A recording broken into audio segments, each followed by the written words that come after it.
ॐ नमो भगवते वासुदेवाय। ॐ नमो भगवते वासुदेवाय। ॐ नमो भगवते वासुदेवाय। यः स्वानुभावम् अखिलं श्रुतिसारमेकम् आध्यात्मदीपम् अतितीर्षितां तमोऽन्धम् संसारिणां करुणयः पुराणगुह्यम् तं व्याससूनम् उपयामि गुरुमुनीनां। नारायणं नमस्कृत्य नरं चैव नरोत्तमं देवीं सरस्वतीं व्यासं ततो जयमुदीरये। श्रवणतां स्वकथा कृष्ण पुण्यश्रवणकीर्तिनः हृदयन्तस्थो हि अभद्राणि विदुनोति सुहृदसताम्। नष्टप्रायेषु भद्रेषु नित्यं भागवत सेवया भगवती उत्तम श्लोके भक्तिर्भवति नैष्ठिकी। श्रवणतः श्रद्धया नित्यं गृणतश्च स्वचेष्टितं कालेन नातिदीर्घेण भगवान् विशते हृदि। कृष्णाय वासुदेवाय देवकी नंदनाय च नंदगोपकुमाराय गोविन्दाय नमो नमः। नमः पंकजनाभाय नमः पंकजमालिने नमः पंकजनेत्राय नमस्ते पंकजांग्रिये। जय श्री कृष्ण चैतन्य प्रभु नित्यानंद श्री अद्वैत गदाधर श्रीवासादि गौर भक्त वृंद। हरे कृष्णा कृष्णा कृष्णा हरे हरे हरे राम राम राम हरे हरे। हरे कृष्णा कृष्णा कृष्णा हरे हरे हरे राम राम राम हरे हरे। हरे कृष्णा कृष्णा कृष्णा हरे हरे हरे राम राम राम हरे हरे कृष्णा। सभी भक्तों का स्वागत है विशेष सत्र में, जो है हमारे कर्म का विधान, लॉ ऑफ कर्मा। आज दिवस दूसरा है, सेकंड डे है। आज इस पे चर्चा करेंगे और मेरे विचार से एक आध दिन और लग सकता है इस पे हमें चर्चा करने में। तो कल हरे भी कृष्णा यही। प्रभु जी, दंडवत प्रणाम। हरे कृष्ण बताइए। तो कल भी यही टॉपिक चलेगा, लॉ ऑफ कर्मा पे ही कल भी हम चर्चा करेंगे। तो आप भी अपने जितने भी सवाल हैं कृपया जो है कल या आज जैसा भी आपको लगे पूछ लीजिएगा। और ऑनलाइन वालों से भी रिक्वेस्ट है कि आप चाहें तो मुझे डायरेक्टली पूछ सकते हैं।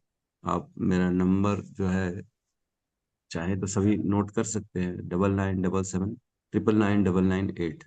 तो ये मेरा नंबर है जिसमें व्हाट्सएप है। आप चाहें तो मुझे डायरेक्ट व्हाट्सएप में पूछ सकते हैं। तो हम आज ग्रुप प्रवेश में शेयर कर करेंगे। दीजिए प्रभु जी। हरे कृष्ण। हरे कृष्णा। क्या कह रहे हैं प्रभु?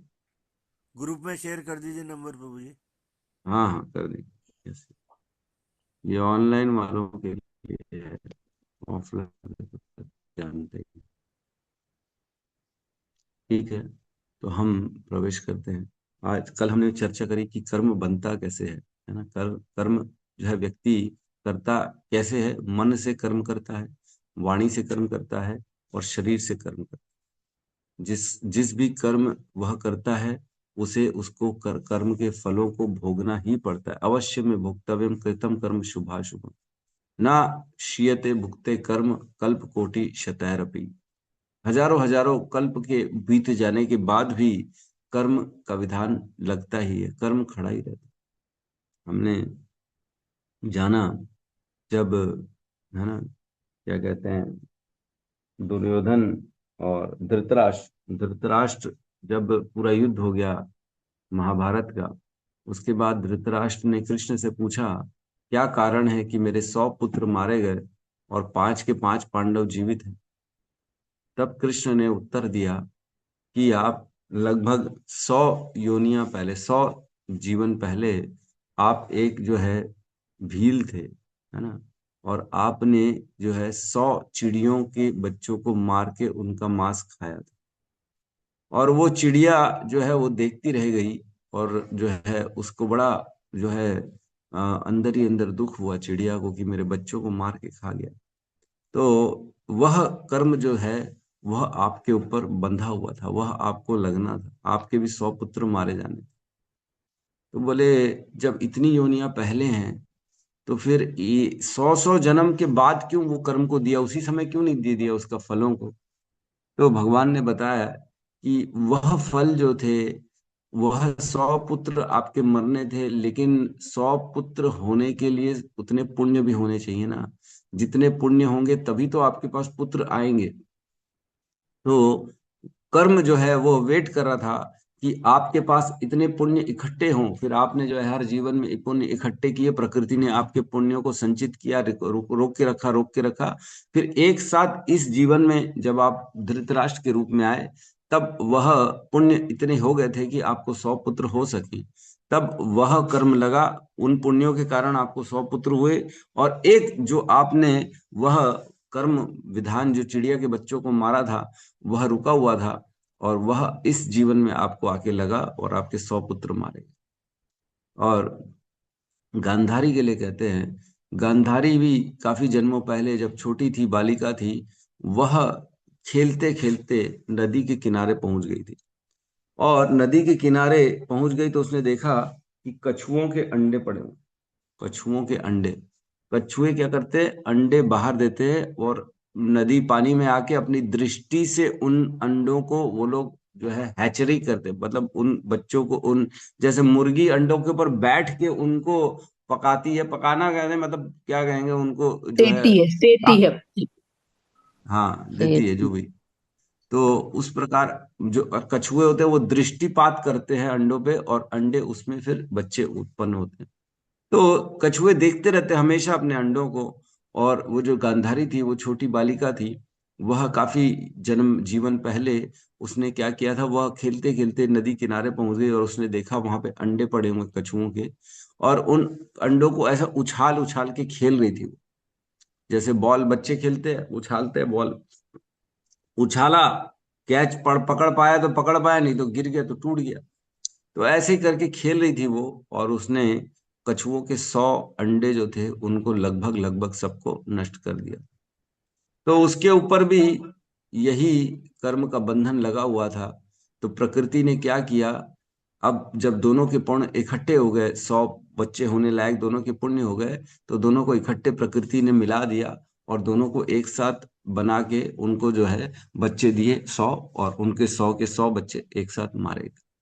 तो इस प्रकार कृष्ण ने बताया धृतराष्ट्र को कि कर्म का विधान हमेशा लगता है, कभी भी कर्म का विधान व्यर्थ नहीं जाता, व्यर्थ कभी भी नहीं जाता।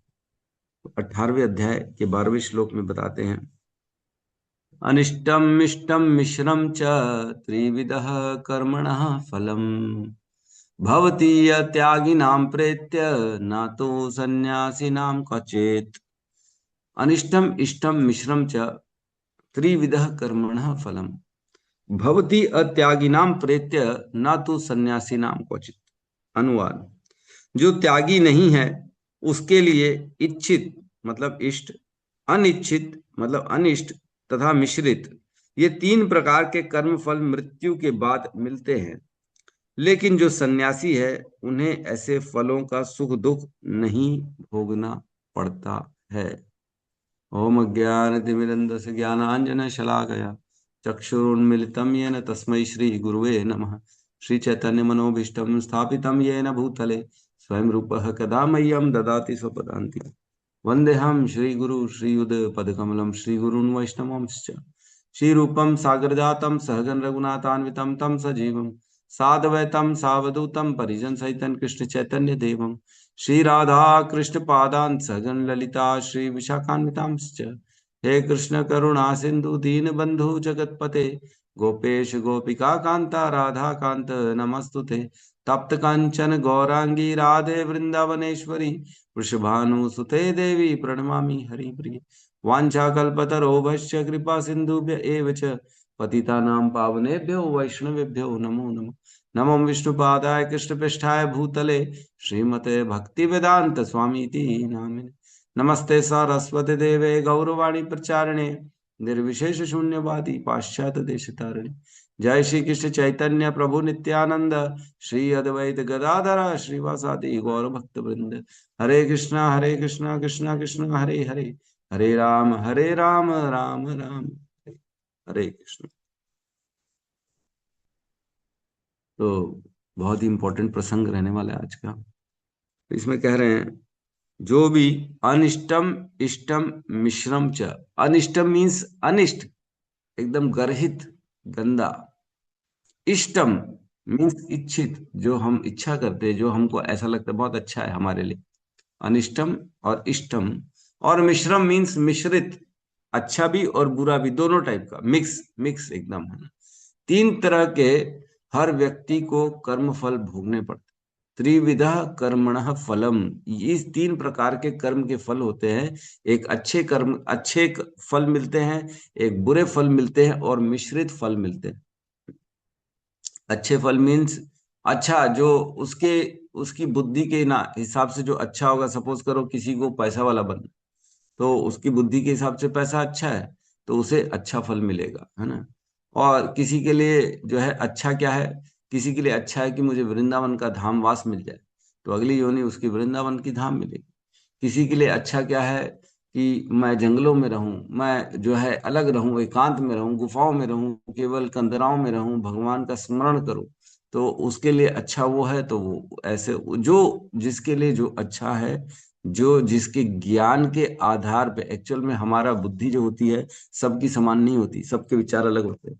किसी को अच्छा मीठा खाना अच्छा लगता है, किसी को चटपटा खाना अच्छा लगता है, किसी को तीखा खाना अच्छा लगता है, और किसी को हो सकता है मीठा खाना एकदम गंदा लगता है। वहीं दो लोग हैं कि एक को मीठा खाना अच्छा लगता है और एक को एकदम गंदा लगता है। तो क्या मीठा खाना अच्छा है या मीठा खाना गंदा है? ये तो खाने वाले की दृष्टि के ऊपर डिपेंड करता है कि उसे क्या अच्छा लगता है। तो हर व्यक्ति के लिए अच्छा सेब नहीं हो सकता। जिस प्रकार मनुष्यों के लिए अच्छा खाद्य पदार्थ होता है फल, सब्जी, चावल, दाल, लेकिन वहीं अगर सुअर के लिए बोलेंगे तो उसके लिए अच्छा खाना क्या है? फल खिलाएंगे तो क्या खाएगा वो? अरे क्या खिला रहे हो, ये थोड़ी खाना मेरे को बोलेगा। मेरे को ताजा ताजा मल चाहिए, सुअर को मल चाहिए, उसको उसमें आनंद आता है। तो हर व्यक्ति का अच्छा उस व्यक्ति के बुद्धि, उस व्यक्ति के आचरण, उस व्यक्ति की चेतना के ऊपर डिपेंड करता है कि उसे अच्छा क्या लगता है। तो यहाँ कह रहे हर व्यक्ति को अपने कर्मों के फलों को भोगना पड़ता है। वह तीन प्रकार के कर्म के फलों को भोगता है, अच्छा, बुरा और मिश्रित। तो ये जो फल है, ये ऐसा नहीं है कि छूट जाते, ये उसे मृत्यु के बाद भी भोगने पड़ते हैं। भवती अत्यागिनाम प्रेत्य। किसको भोगने पड़ते हैं? जिन्होंने अपने कर्म के फलों को त्यागा नहीं है। जिन्होंने अपने कर्म के फलों को त्यागा नहीं है, ऐसे व्यक्ति को कर्म के फलों को भोगना पड़ता है। लेकिन जिन्होंने कर्म के फलों को त्याग दिया है, उन्हें, जो सन्यासी होते हैं, जिन जो त्यागी होते हैं, जो सन्यासी होते हैं, उन्हें उनको भोगना नहीं पड़ता। मतलब कर्म करें और भोगे भी नहीं। यस, कर्म करें और नहीं भोगे। कि कौन है ऐसा व्यक्ति जो त्यागी कहलाता है? कौन है ऐसा व्यक्ति जो त्यागी नहीं कहलाता? तो कर्म को त्यागना पड़ता है, कर्म को नहीं त्यागना पड़ता, कर्म के फलों को त्यागना पड़ता है, तो उसे त्यागी कहते हैं। मतलब जब हमने कर्म कर लिया और हम उसके रिजल्ट पर आसक्त नहीं हैं। कर्म किया तो है लेकिन फल की अपेक्षा के लिए नहीं किया गया, कर्म को कहा जाता है कि हमने इसको त्यागा है ना। कर्म कर लिया, हमने किसी की भलाई कर ली, लेकिन उद्देश्य ये नहीं था कि हमारा नाम। कहीं जाके लोग डोनेशन दे देते हैं, अरे बोले हमारा नाम तो लिखो। तो क्या हुआ? कर्म तो किया लेकिन उसके फल से हम आसक्त थे, तो हमने कर्म का त्याग नहीं किया। कर्म को किया, लेकिन फल भी चाहिए, हमारा नाम होना चाहिए। भैया हमारा नाम छापो वहां पे, कैसा कर रहे हो? पंखा दिया तो पंखे में लिखा रहना चाहिए मेरा नाम, कि मेरे द्वारा ये दान मिला है। तो अगर ऐसी भावना है, मतलब हमने कर्म तो किया लेकिन उसके फलों को त्यागा नहीं है, हमारे को हमारा नाम चाहिए इसलिए हमने दान दिया है, तो यह क्या हुआ? इस कर्म के रिजल्ट को हमको भोगना पड़ेगा। लेकिन वही दान दे दिया और कर्म के फल नहीं चाहिए, अरे भैया हमारा नाम मत लिखो, हमको नहीं चाहिए, हमारा नाम नहीं होना चाहिए हमको, बस हमने जो इच्छा थी दे दी, अब भगवान को जो देना होगा देगा, नहीं देना हो नहीं देगा, हमको नहीं चाहिए, इसका रिजल्ट नहीं चाहिए। तो ये क्या हो गया? ये त्यागी हो गया। त्यागी वो नहीं होता जिसका सरनेम त्यागी होता है त्यागी वो होता है जो कर्म के फलों को त्यागता है। तो बहुत सुंदर वर्णन है। मैं एक्चुअल में ना एक बहुत इंपॉर्टेंट चीज कल आप लोगों को बताना भूल गया कि जो भी कर्म करते हैं उसके फलों को तो हमें भोगना पड़ता है। कोई नॉनवेज पे बात चल रही थी, तो कल जो है मैं बताना भूल गया कि जो भी व्यक्ति सोचता है कि मैं कर्म तो कर रहा हूँ, मैं नॉनवेज खा रहा हूँ, मैंने खरीदा नहीं है, मैंने काटा नहीं है, तो मुझे पाप नहीं लगेगा। तो 6 प्रकार के लोग होते हैं जिन्हें पशु वध की हत्या का जो है पूरा 1/6 हिस्सा उसको भोगना पड़ता है। जैसे एक गाय कटी, या एक मुर्गा कटा, या एक बकरा कटा, तो इसका जो पाप है ये 6 लोगों में बराबर रूप से बटेगा, है ना। 100% जो है पाप है अगर मुर्गे की वध करने में, तो 100% का 1/6 हिस्सा वो कितना होगा? 16.66, है ना। तो 16.66 पाप 6 लोगों में बटेगा, बराबर बराबर बराबर बराबर। ठीक है। कौन कौन है? एक वो जो उस पशु वध को करने का आज्ञा देता है। तो आज्ञा कौन कौन देता है किसी भी पशु वध करने की? उस दुकान, उस फैक्ट्री का मालिक, वो आज्ञा देता है कि काटो, तभी कटते हैं। उस जगह, उस स्थान जहां पे पशु वध कर रहे हैं, उस जगह का प्रशासक जो होता है, जो अथॉरिटी होता है, जो कलेक्टर होता है, राजा होता है, वह भी आज्ञा देता है, तभी पशु वध होता है, नहीं तो नहीं होता। तो पशुवध की आज्ञा कलेक्टर दिया, एसडीएम दिया, उसके ऊपर भी ये पाप लगेगा। और कौन होता है आज्ञा देने वाला? उस देश, उस राज्य का राजा, मंत्री जो होता है, वह भी ये माना जाता है कि उसने आज्ञा दी, क्योंकि मंत्री के बिना तो प्रशासक काम नहीं कर सकता। राजा के बिना कोई प्रशासक नियम नहीं बना सकता। राजा अगर बोल दे नहीं करना है तो अगले दिन से नहीं होगा। तो इसलिए राजा जो होता है, जैसे प्रधानमंत्री हो गया, चीफ मिनिस्टर हो गया, इनको भी पूर्ण रूप से 1/6 हिस्सा जो है पशु वध का भोगना पड़ेगा। तो सपोज करो रायपुर में हम रहते हैं, और रायपुर में जितने भी पोल्ट्री फार्म है, मछली पालन है, जितने भी बुचर खाने हैं, जहां पे भी वध हो रहा है पशुओं का, जो लीगल है, जो परमिशन के साथ कार्य कर रहे, जितने भी दुकान है, जो है केएफसी मटन शॉप है, जो जहां पे भी मुर्गे कट रहे हैं, या जो भी रेस्टोरेंट्स हैं जहां पे भी मुर्गे कट रहे हैं, वह सभी वधों का हिस्सा अगर टोटल करे, और उसका 1/6 हिस्सा इस रायपुर के कलेक्टर को भोगना पड़ेगा, और यहाँ के चीफ मिनिस्टर विष्णु देव साय को भोगना पड़ेगा। भोगना ही पड़ेगा, क्योंकि आप ही जिम्मेदार हो आज्ञा देने के। आप चाहो तो एक नोटिस इशू करो कि कल से पशुवध बंद है, तो आपकी अथॉरिटी के कारण ही तो पशुवध हो रहा है ना, तो आपको 1/6 हिस्सा जितने भी वध हो रहे हैं उनको भोगना पड़ेगा। सोचो एक प्रशासक के ऊपर कितनी बड़ी जिम्मेदारी होती है कि अगर एक छोटी सी गलती कर दे तो अचानक कितने सारे वधों का उसके ऊपर पाप लगने वाला। एक एक दिन में मेरे को लगता है 1 लाख 2 लाख वध तो हो ही जाते होंगे, ज्यादा ही हो जाते होंगे। पूरे छत्तीसगढ़ में करें तो करोड़ों वध हो रहे हैं रोज, हर रोज करोड़ों पशु का वध हो रहा है, लीगली। लीगली हो रहा है, और ऐसे सभी वधों की जिम्मेदारी इन प्रशासकों की है, मंत्री की है, सीएम की है, प्रधानमंत्री की है। प्रधानमंत्री की जिम्मेदारी तो पूरे देश में जितने वध हो रहे हैं उन सभी वधों की जिम्मेदारी प्रधानमंत्री की। तो 1/6 हिस्सा इनको मिलने वाला है। और जो वध करता है, जो खास तौर से उस गाय को, उस मुर्गे को, उस बकरे को जो काटने वाला व्यक्ति है, उसको 1/6 हिस्सा मिलेगा, क्योंकि उसने काटा। और तीसरा व्यक्ति है जो ये व्यवस्था करता है, सहायता करता है, जो भी सहायता करता है ऐसे पशु वध के लिए, उसे भी 1/6 हिस्सा मिलेगा। मतलब जैसे जो ट्रांसपोर्टर हो गया, सपोज करो मैंने दुकान किराए पे दे दी है ना, और मेरी दुकान में वह वध चल रहा है, मेरी दुकान में किसी ने रेस्टोरेंट खोल दिया केएफसी का, तो मैंने क्या करी, सहायता कर दी, मैंने व्यवस्था कर दी उनको जगह देने की। तो वहां पे आके वो लोग सारा काम कर रहे हैं, इसलिए मेरे को भी 1/6 हिस्सा लगा। मैं ट्रांसपोर्टर हूँ, मेरी गाड़ी में ही माल आ रहा है उनका सारा। तो मैंने सहायता कर दी, और मेरे को उस पशुवध का 1/6 हिस्से मिलेगा। स्विगी जोमेटो क्या कर रहा है, उस पशुवध की सहायता कर रहा है, वो डिलीवरी कर रहा है, नॉनवेज की डिलीवरी कर रहा है। तो उनको भी 1/6 हिस्से का पाप मिलेगा। और किसको मिलेगा? बिजली लगाने वाले को, उस व्यवस्था करने वाले को, जो भी वहां सिविल काम करने वाला है, उसने जिसने दीवारें बनाई, जिसने ये व्यवस्था कर दी, जिसने वो टेबल दिया जहां बकरा काट रहा है, जिसने चक्कू बनाया जिससे बकरा काटा जा रहा है, बड़े बड़े, ये सभी को 1/6 हिस्सा मिले। जो वो चक्कू बेच रहा है बड़ी बात हो गई। जिस चक्कू से बकरे को काटा जा रहा है, बड़े बड़े वाले चक्कू रहते हैं ना, धार वाले एकदम, वह चक्कू जो बेच रहा है, जो बना रहा है, खास तौर से बना रहा है इसीलिए ताकि इससे नॉनवेज, इससे बकरा कटे, इससे मुर्गा कटे, स्पेशल चक्कू बनते हैं ना इन सबों को। तो वह बनाने वाले को भी 1/6 हिस्सा मिलेगा, क्योंकि वो सहायता करता है।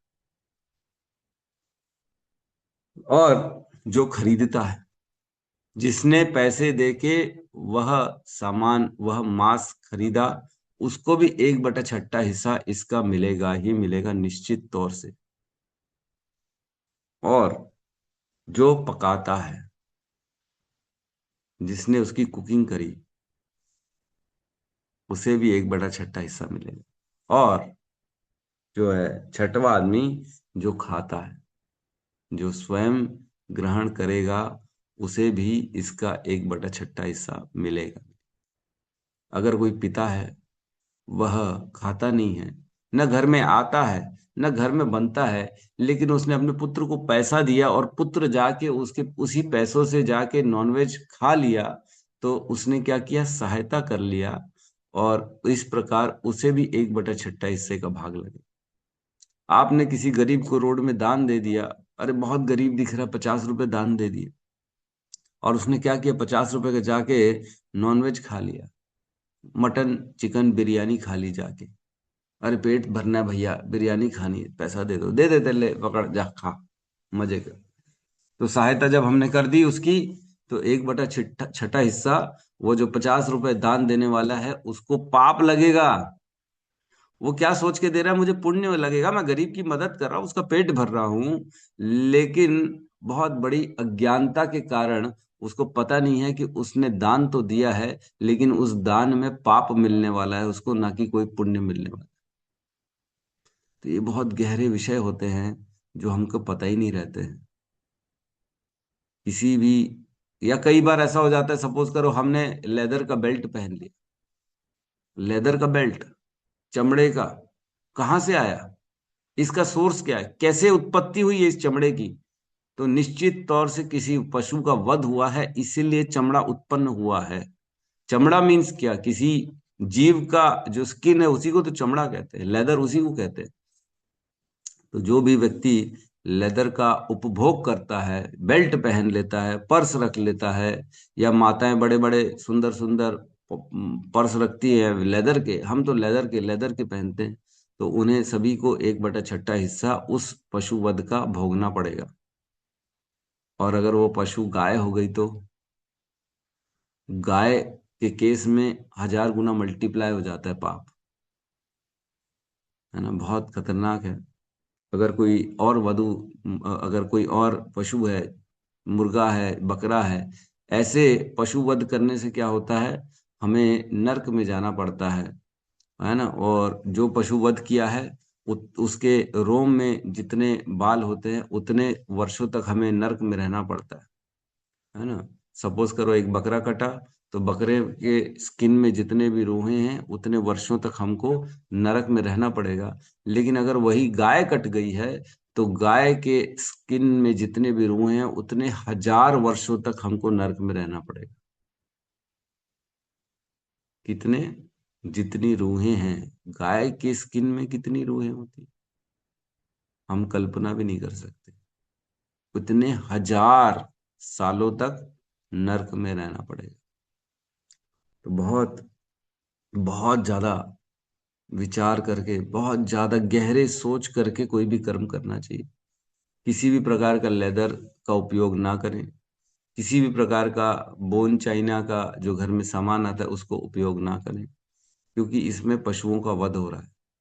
और जो पशु वध में सहायता करता है, जो उसको खरीदता है, उसे 1/6 हिस्सा उसको भोगना पड़ता है। तो हमें कर्म का विधान से बचना चाहिए। ठीक है, तो हम वापस श्लोक में आते हैं, 12वें नंबर श्लोक में। अनिष्टम इष्टम मिश्रम च त्रिविधा कर्मणः फलम भवति त्यागिनाम प्रेत्य न तो सन्यासी नाम क्वचित। जिसने कर्म के फलों को त्यागा नहीं है, जो कर्म को भोगना चाहता है, जैसे हम खाना चाहते हैं, मजे करना चाहते हैं, अपने भोग के लिए करना चाहते हैं, तो ऐसे किए गए सभी कर्मों के फलों को हमको भोगना पड़ता है। और त्यागी कौन होता है? जिसने कर्म के फलों को त्याग दिया है। तो इसका वर्णन आता है। एक्चुअल में देखो, कर्म स्वतः जड़ होता है। जैसे किसी को हमने दान दिया, 100 रुपए, 50 रुपए, तो वो जो क्रिया हमने करी, 10 रुपए किसी को दिया, यह क्रिया यद्यपि खुद चेतना नहीं है इस क्रिया में कि वह खुद क्रिया हमें रिवर्स करके बाद में लाख रुपए दे दे, ऐसा नहीं होता। यह क्रिया तो जड़ है ना। इसका रिजल्ट देने वाला कोई व्यक्ति है जो देख रहा है कि इसने 10 रुपए दिए, तो मुझे अब इसको 10 की जगह 20 रुपए बढ़ा के देने हैं। ऐसा कोई व्यक्ति है जो देखता है। जिस प्रकार एक छोटा सा गांव हो या एक छोटा सा फैक्ट्री हो जहां पे वर्कर काम करता है, तो उनके कार्यों को देखने वाला होता है एक मैनेजर, एक मालिक होता है जो देखता है कौन कैसा काम कर रहा है, और जो जैसा काम करता है उसके अनुपात में उसे उसको सैलरी देता है या उसको उसका जो है इंसेंटिव देता है। एक व्यक्ति होता है जो देखता है। फैक्ट्री में काम किया, 10 मजदूर बैठे हैं, किसी ने जो है सपोज करो कोई बनाने की कैंडी फैक्ट्री है, चॉकलेट बनाने की फैक्ट्री है। एक वर्कर में 10 चॉकलेट बनाई, एक ने 100 चॉकलेट बनाई, एक ने 1000 चॉकलेट बनाई। तो क्या सबको समान रूप से सैलरी मिलेगी? नहीं मिलेगी। 10 जो बनाई उसको कम मिलेगी, 1000 जिसने बनाई उसको ज्यादा, और ऐसे करके जितना हम काम करेंगे उतना अधिक हमको सैलरी मिलेगी। यह देखने वाला कौन है? फैक्ट्री का प्रबंधक, मैनेजर। वो नोट करता है कि किसने कितना काम किया, इसने अच्छा इतना काम किया, इसने इतना, तो उसके अनुपात में उसे सैलरी देते हैं। उसी प्रकार जो व्यक्ति दान दे रहा है, 10 रुपए दे रहा है, किसी का भला कर रहा है, तो एक व्यक्ति बैठा है नोट करने वाला, जो परमात्मा हृदय में है, वो सब नोट करते और उसके अनुपात में परमात्मा प्रकृति से हमें दोबारा दिला देते हैं। भगवान दिलाने का काम करते हैं। यद्यपि खुद क्रिया जड़ होती है, क्रिया में शक्ति नहीं है कि वह क्रिया दोबारा हमें उसका इंसेंटिव या उसका प्रतिफल दे सके, ऐसा नहीं हो। तो भगवान होते हैं जो देखते हैं और वही प्रदान करते हैं। तो ये त्यागी कौन होता है? तो 8.18.11 इसमें कहा गया है कौन है त्यागी। निस्संदेह है, किसी भी देहधारी प्राणी के लिए समस्त कर्मों का परित्याग कर पाना असंभव है। कोई भी व्यक्ति कर्म के कर्म समस्त कर्मों का परित्याग, कर्म का परित्याग कोई नहीं कर सकता। अरे कोई डर जाए, अरे प्रभु, अरे हर जगह तो पाप ही पाप है, हम कुछ खा रहे हैं उसमें कौन क्या मिला रहा है, कोई अगर उसमें मांस का सपोज करो चर्बी मिला दे, तेल मिला दे, तो हम तो मर जाएंगे। फिश ऑयल आता है, अगर किसी ने फिश ऑयल डाल दिया एक बूंद भी, तो वो फिश को जो मारा जिससे ऑयल निकाला उसका वध का पाप लग जाएगा हमारे ऊपर। तो कैसे करें प्रभु? अब हम काम ही नहीं करेंगे, हम कोई काम नहीं करेंगे। तो निस्संदेह ऐसा पॉसिबल नहीं है कि हम काम ना करें, कर्म तो करना ही पड़ेगा। ना ही जातु तिष्ठति अकर्म कृत, ना ही क्षणम अपि जातु तिष्ठति अकर्म कृत। तीसरे अध्याय में बताते भगवान कि ऐसा हो ही नहीं सकता कि हम अकर्म कर्म ना करें, कर्म तो करना ही पड़ेगा, क्योंकि हमें शरीर यात्रा पिचाते ना प्रसिद्ध ये अकर्मण। इस शरीर के लिए तो काम करना ही पड़ेगा ना। भूख तो लगेगी, क्या करोगे? खाना तो खाना ही पड़ेगा ना। कर्म तो करना पड़ेगा, इस शरीर का देखभाल, नहाना तो पड़ेगा ना, नहीं तो बीमारी पकड़ लेगी। है, सोना तो पड़ेगा ना, नहीं तो दिमाग खराब हो जाएगा। तो कर्म तो करना ही पड़ेगा। ऐसा हो ही नहीं सकता कि कर्म ना करे। तो यहाँ कह रहे हैं कर्म कर्म को त्यागना असंभव है, उसे तो करना ही पड़ेगा। लेकिन कर्म फल का परित्याग करता है। जो भी कर्म के फलों का परित्याग करता है, वह वास्तव में त्यागी कहलाता। कर्म तो करना पड़ेगा, लेकिन ऑप्शन एक है, अगर बचना है कर्म से, किसी भी कर्म के बंधन से, तो कर्म के फल का परित्याग कर दो। है कि नहीं आसान? काम तो किया, लेकिन फल में आसक्ति नहीं है, फल नहीं चाहिए। मिला तो ठीक, नहीं मिला तो नहीं मिला, मेरे को नहीं चाहिए, मैंने इस उद्देश्य से नहीं किया कि मेरे को ये चाहिए। पिक्चर जाते हैं, क्यों जाते हैं? क्योंकि हमें आनंद चाहिए, वहां सुख चाहिए, है ना? अरे मजा आएगा, चलो चलते हैं, मजा चाहिए ना, इसलिए जा रहे हो। सुख चाहिए, इसलिए जा रहे हो। किसी के साथ घूमने जा रहे हैं, है ना? कोई स्त्री संग कर रहा है, कोई पर पुरुष संग कर रहा है, क्यों? क्योंकि उसको चाहिए, मजा आ रहा है, उसको अच्छा लग रहा है, उसको सुख मिल रहा है, वहां पे अपने लिए कर रहा है। लेकिन जब कोई व्यक्ति अपने लिए कार्य नहीं करता और उन कर्मों के फलों को भोगने की उसकी कोई इच्छा नहीं है, उसे त्यागी कहते। उसने कर्मों को तो किया, लेकिन फल को त्याग दिया। तो जो भी हम कर्म करते हैं उसके फलों को त्याग देते हैं, तो उसे त्यागी कहलाते हैं। तो यहाँ जो कर्म किया लेकिन फल नहीं चाहिए हमें, तब जाके उन कर्मों के फलों से हम बच सकते, उन कर्म के बंधनों से हम बच सकते, अन्यथा हमें कर्म को भोगना पड़ेगा। घर से तो निकले मंदिर जाने के लिए, है ना? लेकिन घर से निकले और गाड़ी के नीचे बड़े छोटे छोटे जीव जंतु आके मर गए। मर ही जाते हैं। गाड़ी चलेगी, चक्के चलेंगे तो नीचे चींटियां रहेंगी, नीचे कीड़े होंगे, अन्य अन्य जो है रेंगते हुए जो होंगे, हमको पता भी नहीं पड़ता, वो मर जाते हैं। तो ऐसे में क्या करेंगे? अगर वह कार्य जो हम कर रहे हैं, अगर घर से निकले हैं, अपने मजे के लिए निकले हैं, हमें अपना आनंद चाहिए, अपनी खुशी के लिए, अपने अपने जीवन को अपने हिसाब से जीने के लिए निकले हैं, तब तो उस कर्म के अंदर जितने भी बंधन आएंगे वो सबको भोगना पड़ेगा। लेकिन घर से निकले हैं, भगवान के लिए निकले, भगवान की प्रसन्नता के लिए, भगवान के मंदिर के लिए, या भगवान के भक्तों के लिए, या भगवान के किसी भी कार्य के लिए निकले हैं, तब वह कर्म का बंधन नहीं लगे, क्योंकि कर्म फल नहीं चाहिए। घर से निकले, अपने लिए निकले, तो पक्का भोगना पड़ेगा। लेकिन घर से भगवान के लिए निकले तो फिर नहीं भोगना। तो क्या भगवान केवल मंदिर में है? नहीं, भगवान हर कहीं है।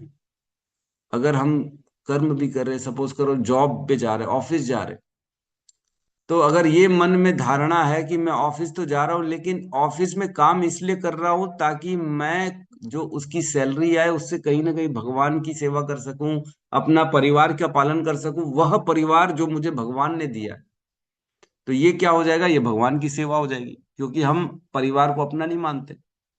ये परिवार किसका है? भगवान की देन है। इसलिए ऐसे भगवान ने जो मुझे कर्तव्य दिए हैं, उन कर्तव्यों को पूरा करने के लिए मुझे जॉब करना पड़ रहा है, और जॉब करने के लिए मुझे घर से जाना पड़ता है। तो ऐसे घर से निकलने पर जो भी कर्म हमारे द्वारा, या कोई भी मर मर जाता है, तो उनका फल हमें नहीं भोगना पड़ेगा। क्यों? क्योंकि उन कर्मों के फलों को वैसे ही हमने भगवान को समर्पित कर दिया, हम त्यागी हो गए। अगर त्याग नहीं करते, सैलरी आएगी, सैलरी से मैं अपने लिए कपड़ा खरीदूंगा, सैलरी से मैं अपने लिए वाह एक बड़ा मोबाइल खरीदूंगा, सैलरी से मैं ये खरीदूंगा, तो क्या हो जाएगा? वह कर्म अपने लिए हो जाएगा, क्योंकि हम उसको भोगना चाहते हैं। और ऐसे कर्मों को करने के लिए जितने भी जो भी कर्म किए गए, सभी के बंधन हमें लगते चले जाए। तो प्रभु करें क्या? करें क्या? ऐसे में तो कितने सारे दिन में कर्म हो जाते हैं सभी के, तो हम तो भोगने में करोड़ों योनियां निकल जाएंगी, भोगते रह जाएंगे। तो कह रहे हैं, जो भी हम कर्म करते हैं वे दिन भर में, चौबीसों घंटे में, सभी को भगवान को अर्पित कर देना चाहिए। सब कुछ भगवान को अर्पित कर देना चाहिए। तो रोज एक मंत्र बोलना चाहिए, जिसमें मैंने बताया था पहले भी कि सारे कर्मों को हमें भगवान को अर्पित कर देना चाहिए सोने के पहले, है ना? कि उसमें कहते हैं, कायेन वाचा मनसेन्द्रियेर वा, कायेन वाचा मनसेन इंद्रियेर वा, वानुस्मृत, क्या था, बड़ा सुंदर श्लोक था, करोति यत यत सकलम परस्मै नारायणायेति समर्पयेत, है ना? कायेन वाचा मनसेन्द्रियैर्वा बुद्धयात्मा वानुस्मृत स्वभावा करोति यत् यत् सकलं परस्मै नारायणायेति समर्पयेत। मैंने जो भी क्रियाएं करी हैं, कायेन वाचा वचन से, मन से और इंद्रियों से। कायेन वाचा मनसेर इंद्रियेर वा, मैंने जो भी कर्म किए हैं मन से, वाणी से और इंद्रियों से। बुद्ध आत्मा वानुसृत स्वभावा, मैंने अपनी बुद्धि से जो भी कर्म किए हैं या अपने स्वभाववश रहते हुए जो भी मैंने कर्म किए हैं। बुद्ध आत्मा वानुसृत स्वभाव करोति यत यत सकलम परस्मई, सारे के सारे कर्मों को मैं इकट्ठे कर रहा हूं भगवान। मैंने मन से किए, इंद्रियों से किए, बुद्धि से किए, स्वभाव से किए, वाणी से किए, जितने भी कर्म किए, करोति यत यत सकलम परस्मई, सारे के सारे जो मेरे द्वारा कर्म किए गए हैं, नारायण आयति समर्पयेत, हे नारायण, हे प्रभु, मैं आपको सारे के सारे कर्म समर्पित करता हूं, मुझे नहीं चाहिए। तो इस प्रकार से अगर हम रोज भगवान को अपने कर्मों को समर्पित कर देंगे, तब जाके हम कर्मों के फलों से बच पाएंगे। नहीं तो कर्म तो हमें भोगने पड़ जाएंगे। तो त्यागी कौन होता है? जो अपने कर्म के फलों को त्याग देता है और वह भगवान को समर्पित कर देता है। तो तीन प्रकार के त्यागी बताए गए हैं। तीन प्रकार के लोग त्याग करते कर्मों को, कर्म के फलों को, सॉरी कर्मों को नहीं। एक सतोगुणी, एक रजोगुणी और एक तमोगुणी। तो मैं सबसे पहले तमोगुणी बताता हूं, क्योंकि वो इजीली समझ में आएगा। तो इजी जब समझ में आएगा, तब जो है ऊपर की भी चीजें समझ में आएंगी। तमोगुणी त्याग कौन होता है? 18.7 7वें नंबर श्लोक में बताते हैं। कहते हैं, निर्दिष्ट कर्तव्यों को कभी नहीं त्यागना चाहिए। यदि कोई मोहवश अपने नियत कर्मों का परित्याग कर देता है, तो ऐसे त्याग को तामसी कहा जाता है। तो तामसिक त्याग क्या होता है? वो एक्चुअल में कर्म करता ही नहीं। क्यों नहीं करता? क्योंकि उसको मोह है। मोह, मोहवश वह कर्म नहीं कर रहा है। जैसे हमने पढ़ा था कथा, बड़ी सुंदर, गौकर्ण की कथा सबने सुनी है ना, गौकर्ण की कथा, जिसमें धुंधुकारी जो होती है, धुंधुकारी, और उसकी माता का क्या नाम है? धुंधुकारी उसकी माता का नाम है।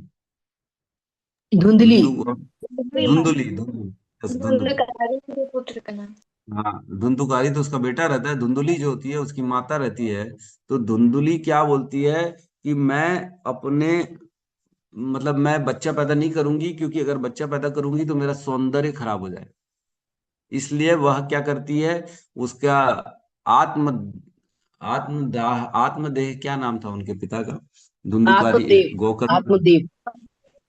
आत्मदेव। आत्मदेव। आत्म तो आत्मदेव जो है ना, वो फल लाके देते हैं अपनी पत्नी को, धुंधुली का को, कहते हैं इसको खा ले और इससे तेरा वो बच्चा होगा, क्योंकि हमारे पास बच्चा नहीं है। तो मैंने बड़ी मुश्किल से एक महाराज से बच्चा, ये फल लेके आया, उन्होंने बोला अपनी पत्नी को खिला देना तो इससे पुत्र हो जाएगा, तो इसे तुम खा लो। तो वो क्या खाती नहीं है, वो क्या करती, फेंक देती है उस फल को, और उस फल को गाय खा लेती है। तो जब वो फल फल फेंक देती है, तो उसका क्या विचार था, अगर मैं खाऊंगी तो मेरा स्वरूप, जो शारीरिक सौंदर्य है, वो खराब हो जाएगा। क्योंकि अगर गर्भ धारण करती हैं तो माताएं बहुत सारी जो है बहुत परेशानियां से झूल जूझती है, और वो बड़ा, थोड़ा सा शारीरिक कष्ट हो जाता है उसमें। तो उनका शारीरिक मोह था, इसलिए उन्होंने ये कार्य नहीं किया, क्योंकि मेरा शरीर खराब हो जाएगा। मोहवश उन्होंने वो कार्य नहीं किया, तो इसे क्या कहेंगे? तामसिक त्याग। जिसने मोहवश कर्म को त्याग दिया कि मेरा शरीर खराब हो जाएगा, इसलिए वह तामसिक त्याग कहलाता। तो यहाँ पे पहला जो है सतो त्याग जो है, तमोगुणी त्याग क्या है? इसमें कर्म का ही त्याग किया जाता है, और उसमें मोहवश जो है कर्म का त्याग किया, तो वह तामसिक कहलाता है। रजोगुणी त्याग क्या कहलाता है? 18.8 में बताते हैं, जो व्यक्ति नियत कर्मों को कष्टप्रद समझकर या शारीरिक क्लेश के भय से त्याग देता है, उसे कहा जाता है कि उसने त्याग रजोगुणी में किया। तो सॉरी, मैंने गलत एग्जांपल दे दिया आपको।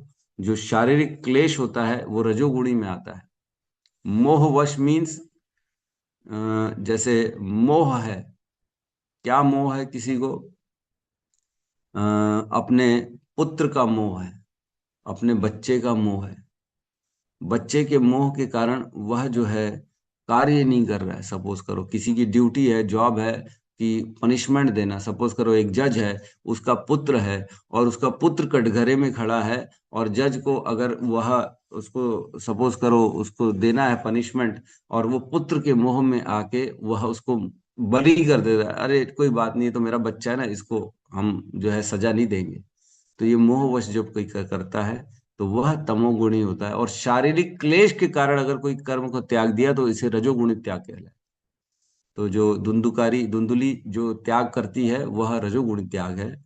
और अगर कोई सपोज करो पुलिस वाला है, उसके का बच्चा गलत काम कर दिया, और उसने बोला छोड़ो छोड़ो इसको, चुपचाप अंदर ही अंदर जाने दो, अपना तो घर का बच्चा है ना, इसको मत फंसाओ, दूसरे किसी को फंसा देते हैं, तो ये मोह के कारण हुआ, तो ये तमोगुणी त्याग कहलाता है। ठीक है। जैसे कष्टप्रद समझ रहा है, जैसे कोई रजोगुणी त्याग किसे कहेंगे? सुबह उठना और माला जप करना एक कष्ट है। अरे सुबह सुबह कौन उठेगा भैया, हमसे नहीं होगा।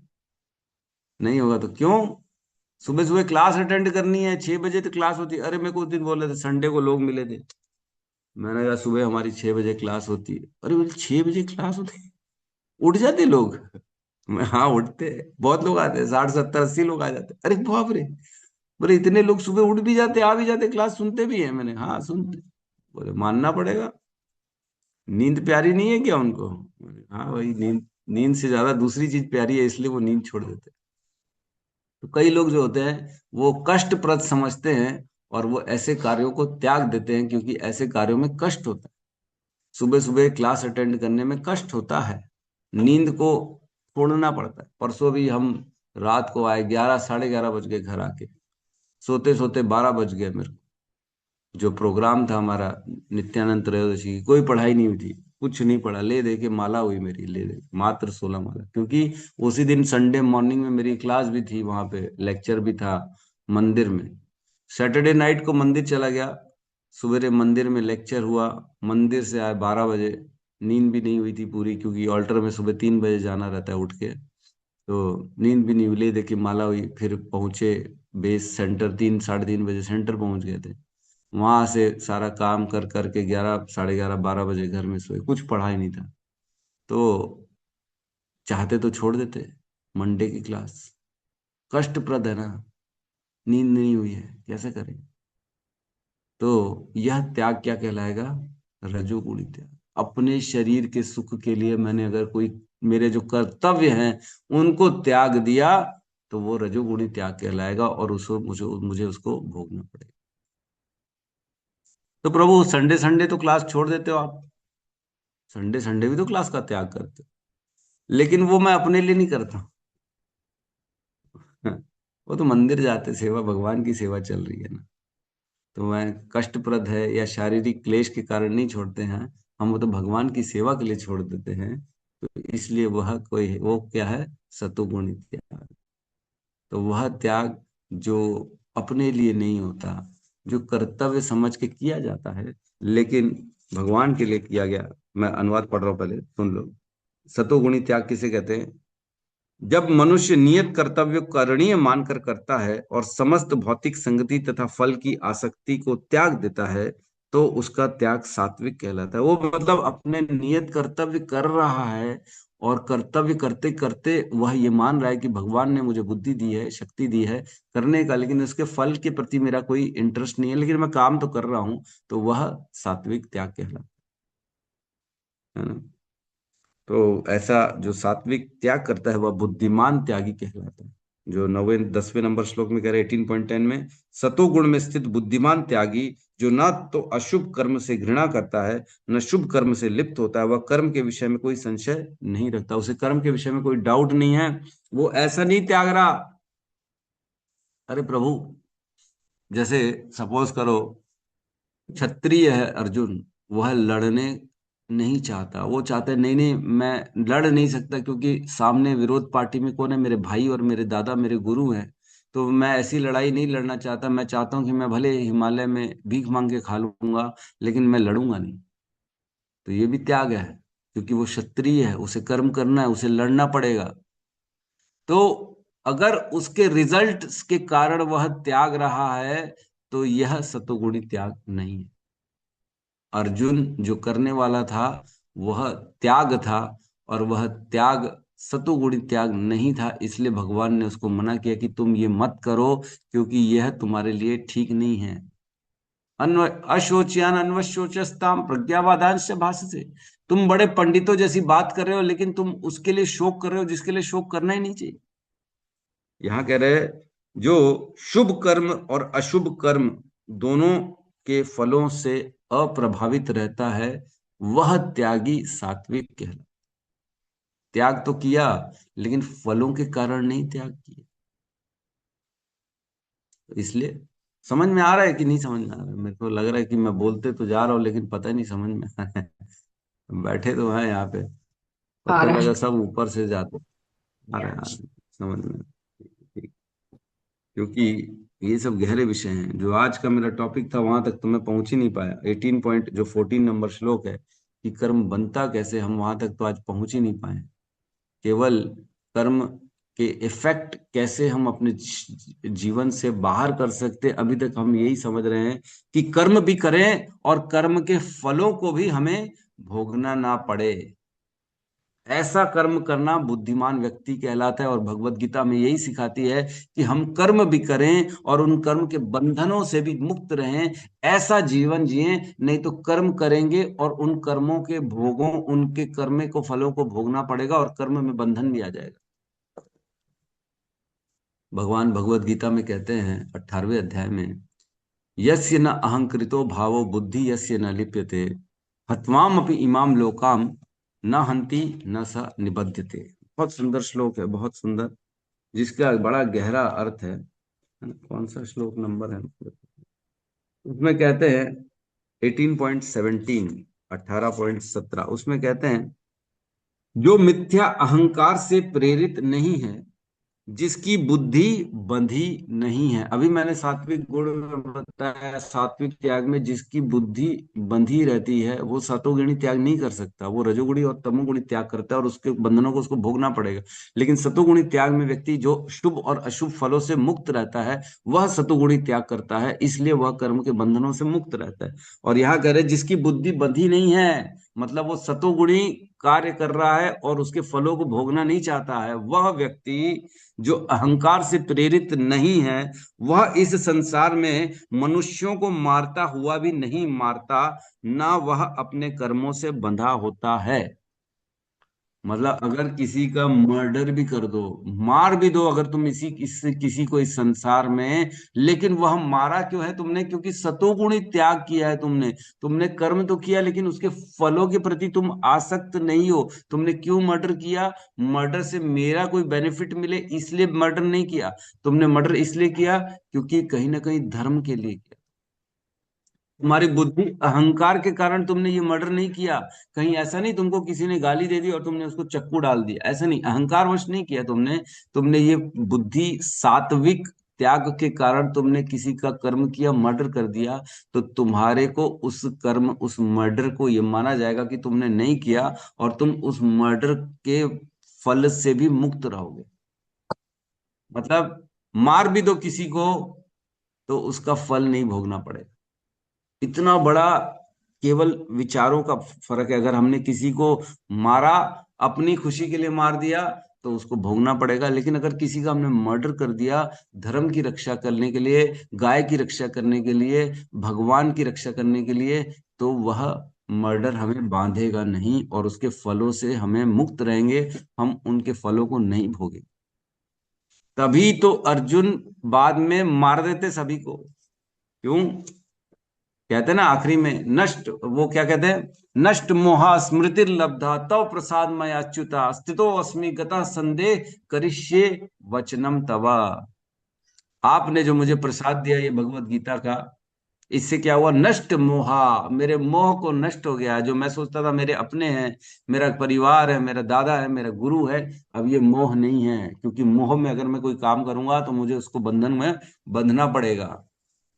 स्थितो अस्मि, अब मैं क्षत्रिय हूं अब मैं क्षत्रिय के कार्य में स्थित होता हूँ। पहले मैं क्या बोल रहा था, मैं क्षत्रिय हूँ लेकिन लड़ूंगा नहीं, अपने कर्मों से विमुख हो रहा था, त्याग कर रहा था। लेकिन अब मैं त्याग नहीं करूंगा, स्थितो अस्मि, अब मैं क्षत्रिय हूँ, क्षत्रिय की कार्य करूंगा और उसी में स्थित रहूंगा, क्योंकि आपने मुझे ज्ञान दे दिया। जो ज्ञान दिया ना, तव प्रसाद मैं अच्युता, जो भगवत गीता का ज्ञान दिया, इससे मेरी बुद्धि खुल गई है। अब मुझे समझ में आ गया है कि कर्म तो मैं करूंगा लेकिन अपने लिए नहीं करूंगा। ना अहंकृतो भावो बुद्धि यस्य न लिप्यते, मेरी बुद्धि अब उसमें मर्डर में लिप्त नहीं होगी। इसलिए नहीं लिप्त होगी कि मैं इनको मारूंगा तो मैं कैसे राज्य भोग करूंगा, मेरा राज्य भी मेरा नहीं है, वो तो आपकी कृपा से मेरे को मिलने वाला है। रिजल्ट्स को भोगने के लिए कार्य किया जाता है तो उसमें बंधन आ जाता है। तो अर्जुन रिजल्ट के लिए नहीं मार रहा था। पहले वो क्या सोच रहा था पहले अध्याय में, कि मैं मार दूंगा तो मेरे परिवार है, मैं कैसे मार लूं अपने परिवार को, मैं अपने गुरु को कैसे मार लूं, मैं अपने दादा को कैसे मार लूं, और ऐसे मारे हुए प्राप्त हुए राज्य को मैं भोगूंगा कैसे, क्योंकि उनका रक्त उसमें लगा होगा। ऐसा राज्य भी मुझे नहीं चाहिए। तो क्या सोच रहा था वो, अपने लिए सोच रहा था कि मैं कैसे भोगूंगा, मेरे को पाप लगेगा, मैं गुरु की हत्या कर दूंगा तो वो खुद के लिए सोच रहा था, इसलिए सोच रहा था मैं कर्म नहीं करूंगा, त्याग करना चाह रहा था। लेकिन अब कह रहा है स्थितो अस्मि गतः संदेह, अब सारा संदेह दूर हो चुका कि कर्म के फलों के लिए त्याग किया गया कार्य जो होता है वो तमोगुणी और रजोगुणी त्याग होता है। इसलिए मैं अब ऐसे कार्यों को त्याग नहीं सकता, मुझे तो लड़ना ही पड़ेगा। लड़ाई को मैं त्याग नहीं सकता। करिष्ये वचनम तव, अब आपने जो मुझे बोला है मैं वही कार्य करूंगा, क्योंकि आपने मुझे ज्ञान दे दिया कि कर्म भी करो और उसके बंधन से मुक्त भी रहो। ऐसा कार्य करूंगा और फलों को आसक्त किए बिना, फलों के जो है कर्म के फलों से त्याग त्याग लूंगा, मुझे भोगना नहीं है, ऐसे कर्म को करूंगा क्योंकि आप बोल रहे हैं। कृष्ण जो बोला है भगवत गीता में, वह कर्म करने से हमें कोई कर्म का बंधन नहीं लगता। तो ऐसा जो व्यक्ति कार्य करता है, इवन किसी का मर्डर भी कर देगा तो भी उसे उस मर्डर का भोगना नहीं पड़ेगा।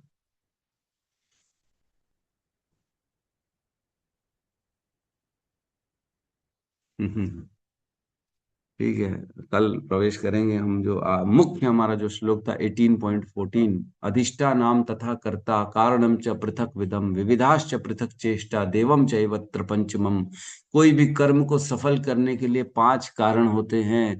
कर्म तभी सफल होता है जब ये पांच के पांच इकट्ठे मिले, तब वह हमारे कार्य सफल माने जाएंगे, नहीं तो वह विफल हो जाते हैं। कार्य होता कैसे, मतलब सफल कैसे हो जाता है, जैसे सपोज करो कोई कार्य कर रहा है, उसकी सफलता किस पर निर्भर करती है, जब ये पांचों के पांच उसका सहयोग करेंगे। तो हम उस पर कल चर्चा करने वाले हैं, आज करनी थी लेकिन ठीक है, कोई बात नहीं। बड़े गहरे विषय है ना कर्म के, भगवान चौथे अध्याय में कहते ही हैं, है ना, क्या कहते हैं, अकामा सर्व कामो वा मोक्ष कामा, नहीं नहीं ये नहीं, सॉरी कौन सा श्लोक बोलना चाहते, कौन गहनो कर्मणो गति, कहते हैं श्लोक क्या है, बड़ा सुंदर चौथे अध्याय।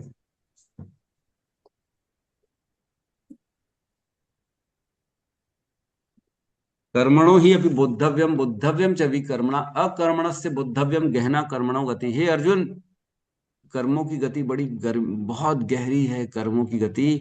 तो ये पहचानो कि कर्म क्या है, अकर्म क्या है और विकर्म क्या है, और इसको पहचान के कर्म करो, अन्यथा कर्म में बंधनों में फंस जाओगे तुम।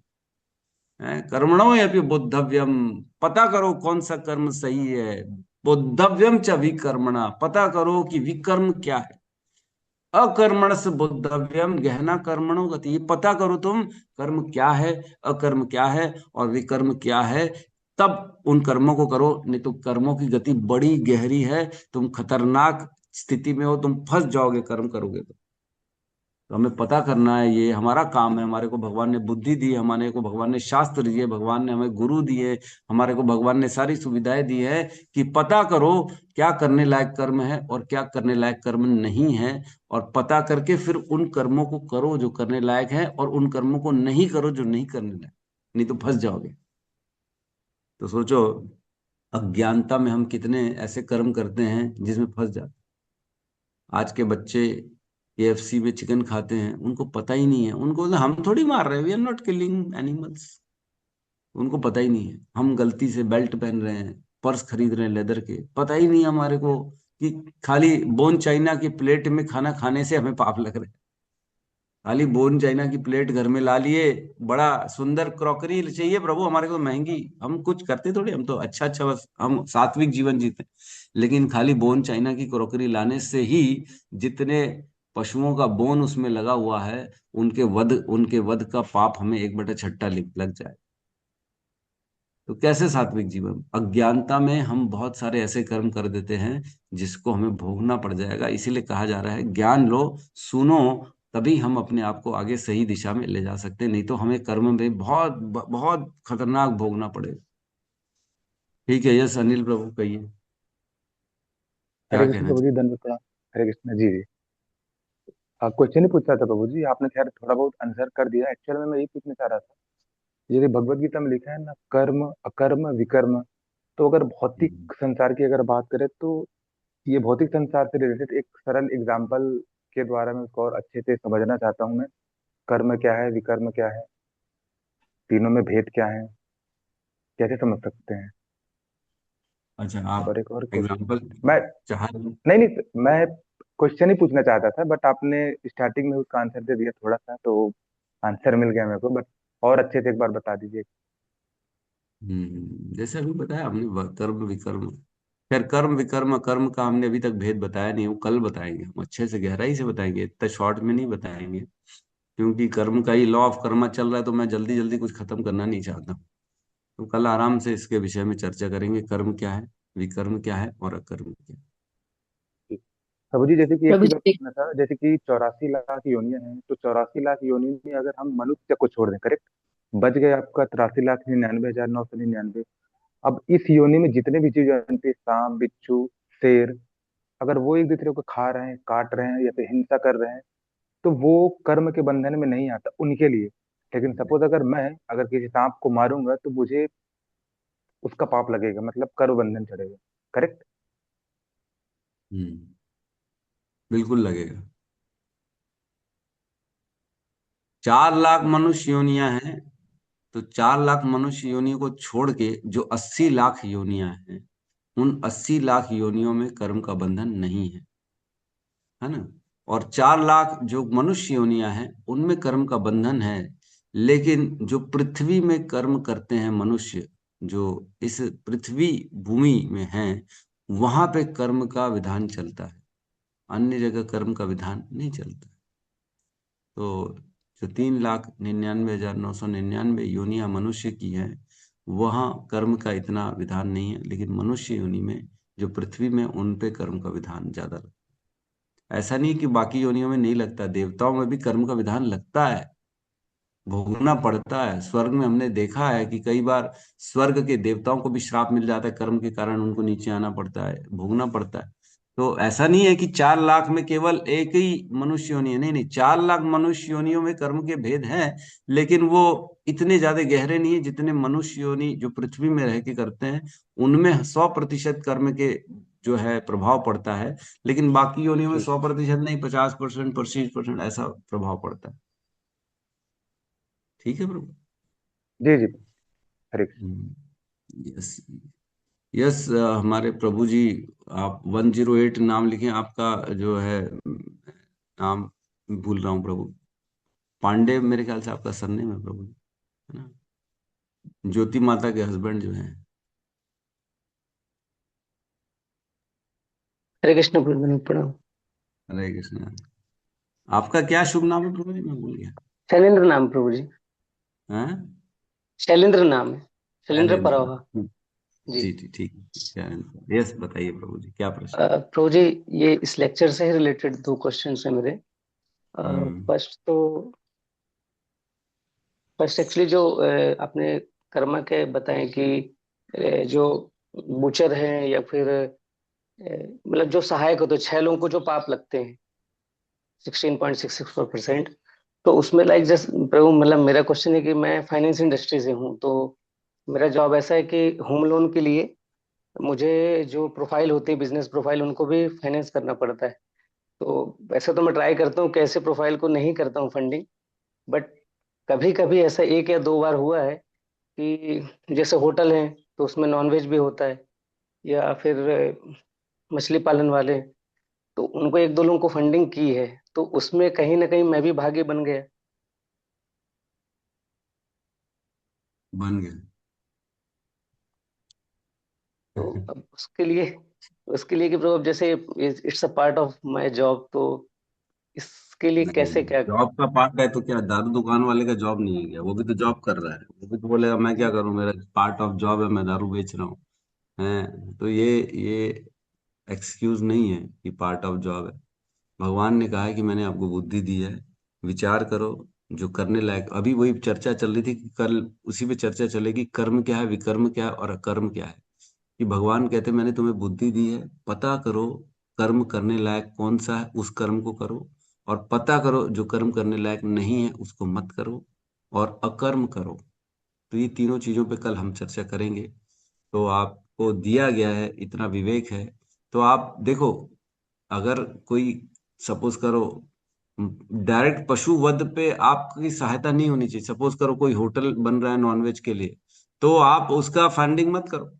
क्यों कर रहे हो? आप पीछे हो जाओ उस प्रोजेक्ट से, मेरे को उसमें इन्वॉल्व नहीं होना।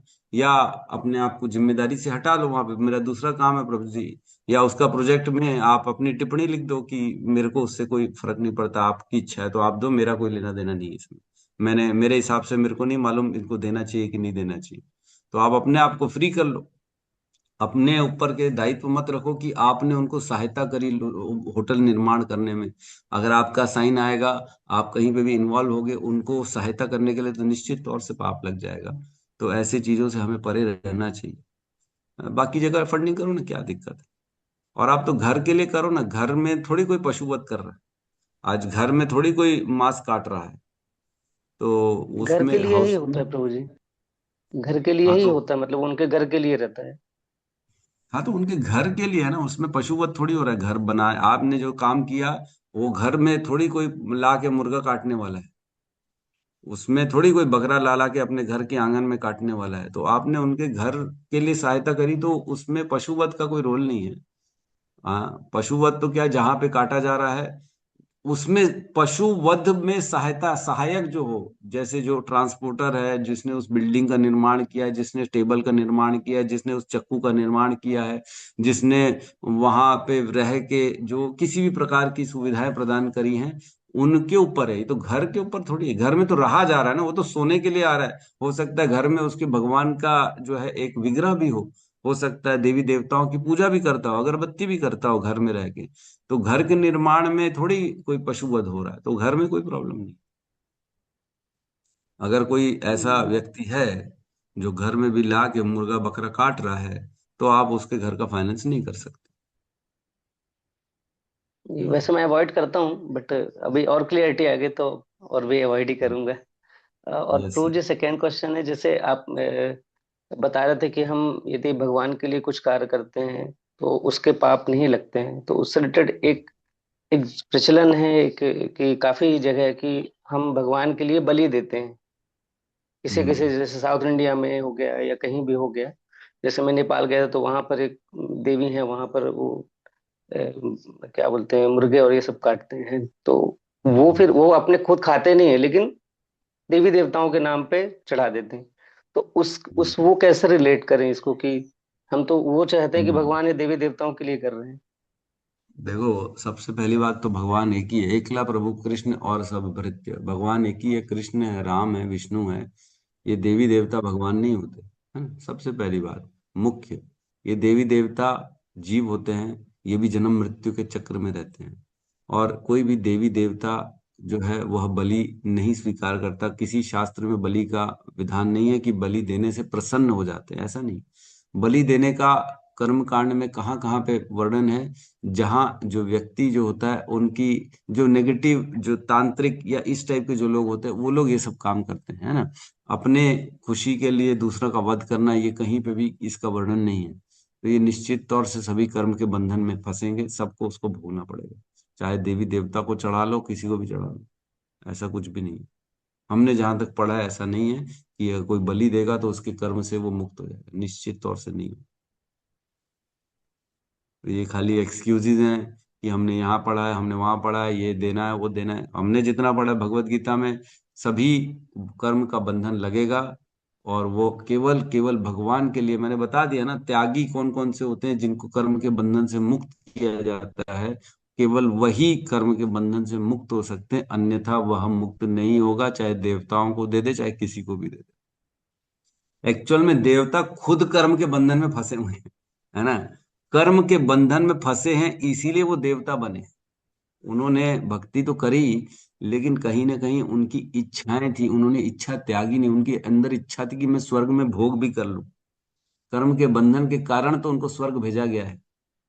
तो खुद वो कर्म के विधान में हैं, तो फिर कहाँ से वो जो दूसरे कर्म कर रहे हैं उनके अधीनस्थ, उनको कर्मों से मुक्त करने की उनके शक्ति ही नहीं है। उनके पास इतना सामर्थ्य नहीं है कि वो अपना कर्म तक हटा सके, तो दूसरों का कर्म कहाँ से हटा सके। ठीक है प्रभु, थैंक यू प्रभु जी। है ना। हरे कृष्ण। ये- हरे कृष्ण। यस, कृष्ण चंद्रिका माता जी।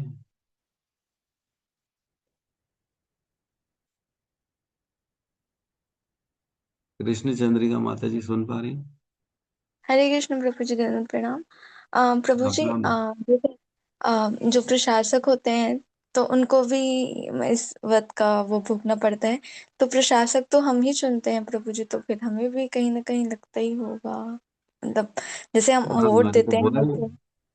हाँ हाँ। ये तो मैंने बोला ही है कि अगर आप ऐसे प्रशासक को चुनेंगे, जैसे मैंने बताया था उस दिन कि 1900 कौन से सन में कांग्रेस ने बूचर खानों को लाइसेंस देने का काम किया, है ना।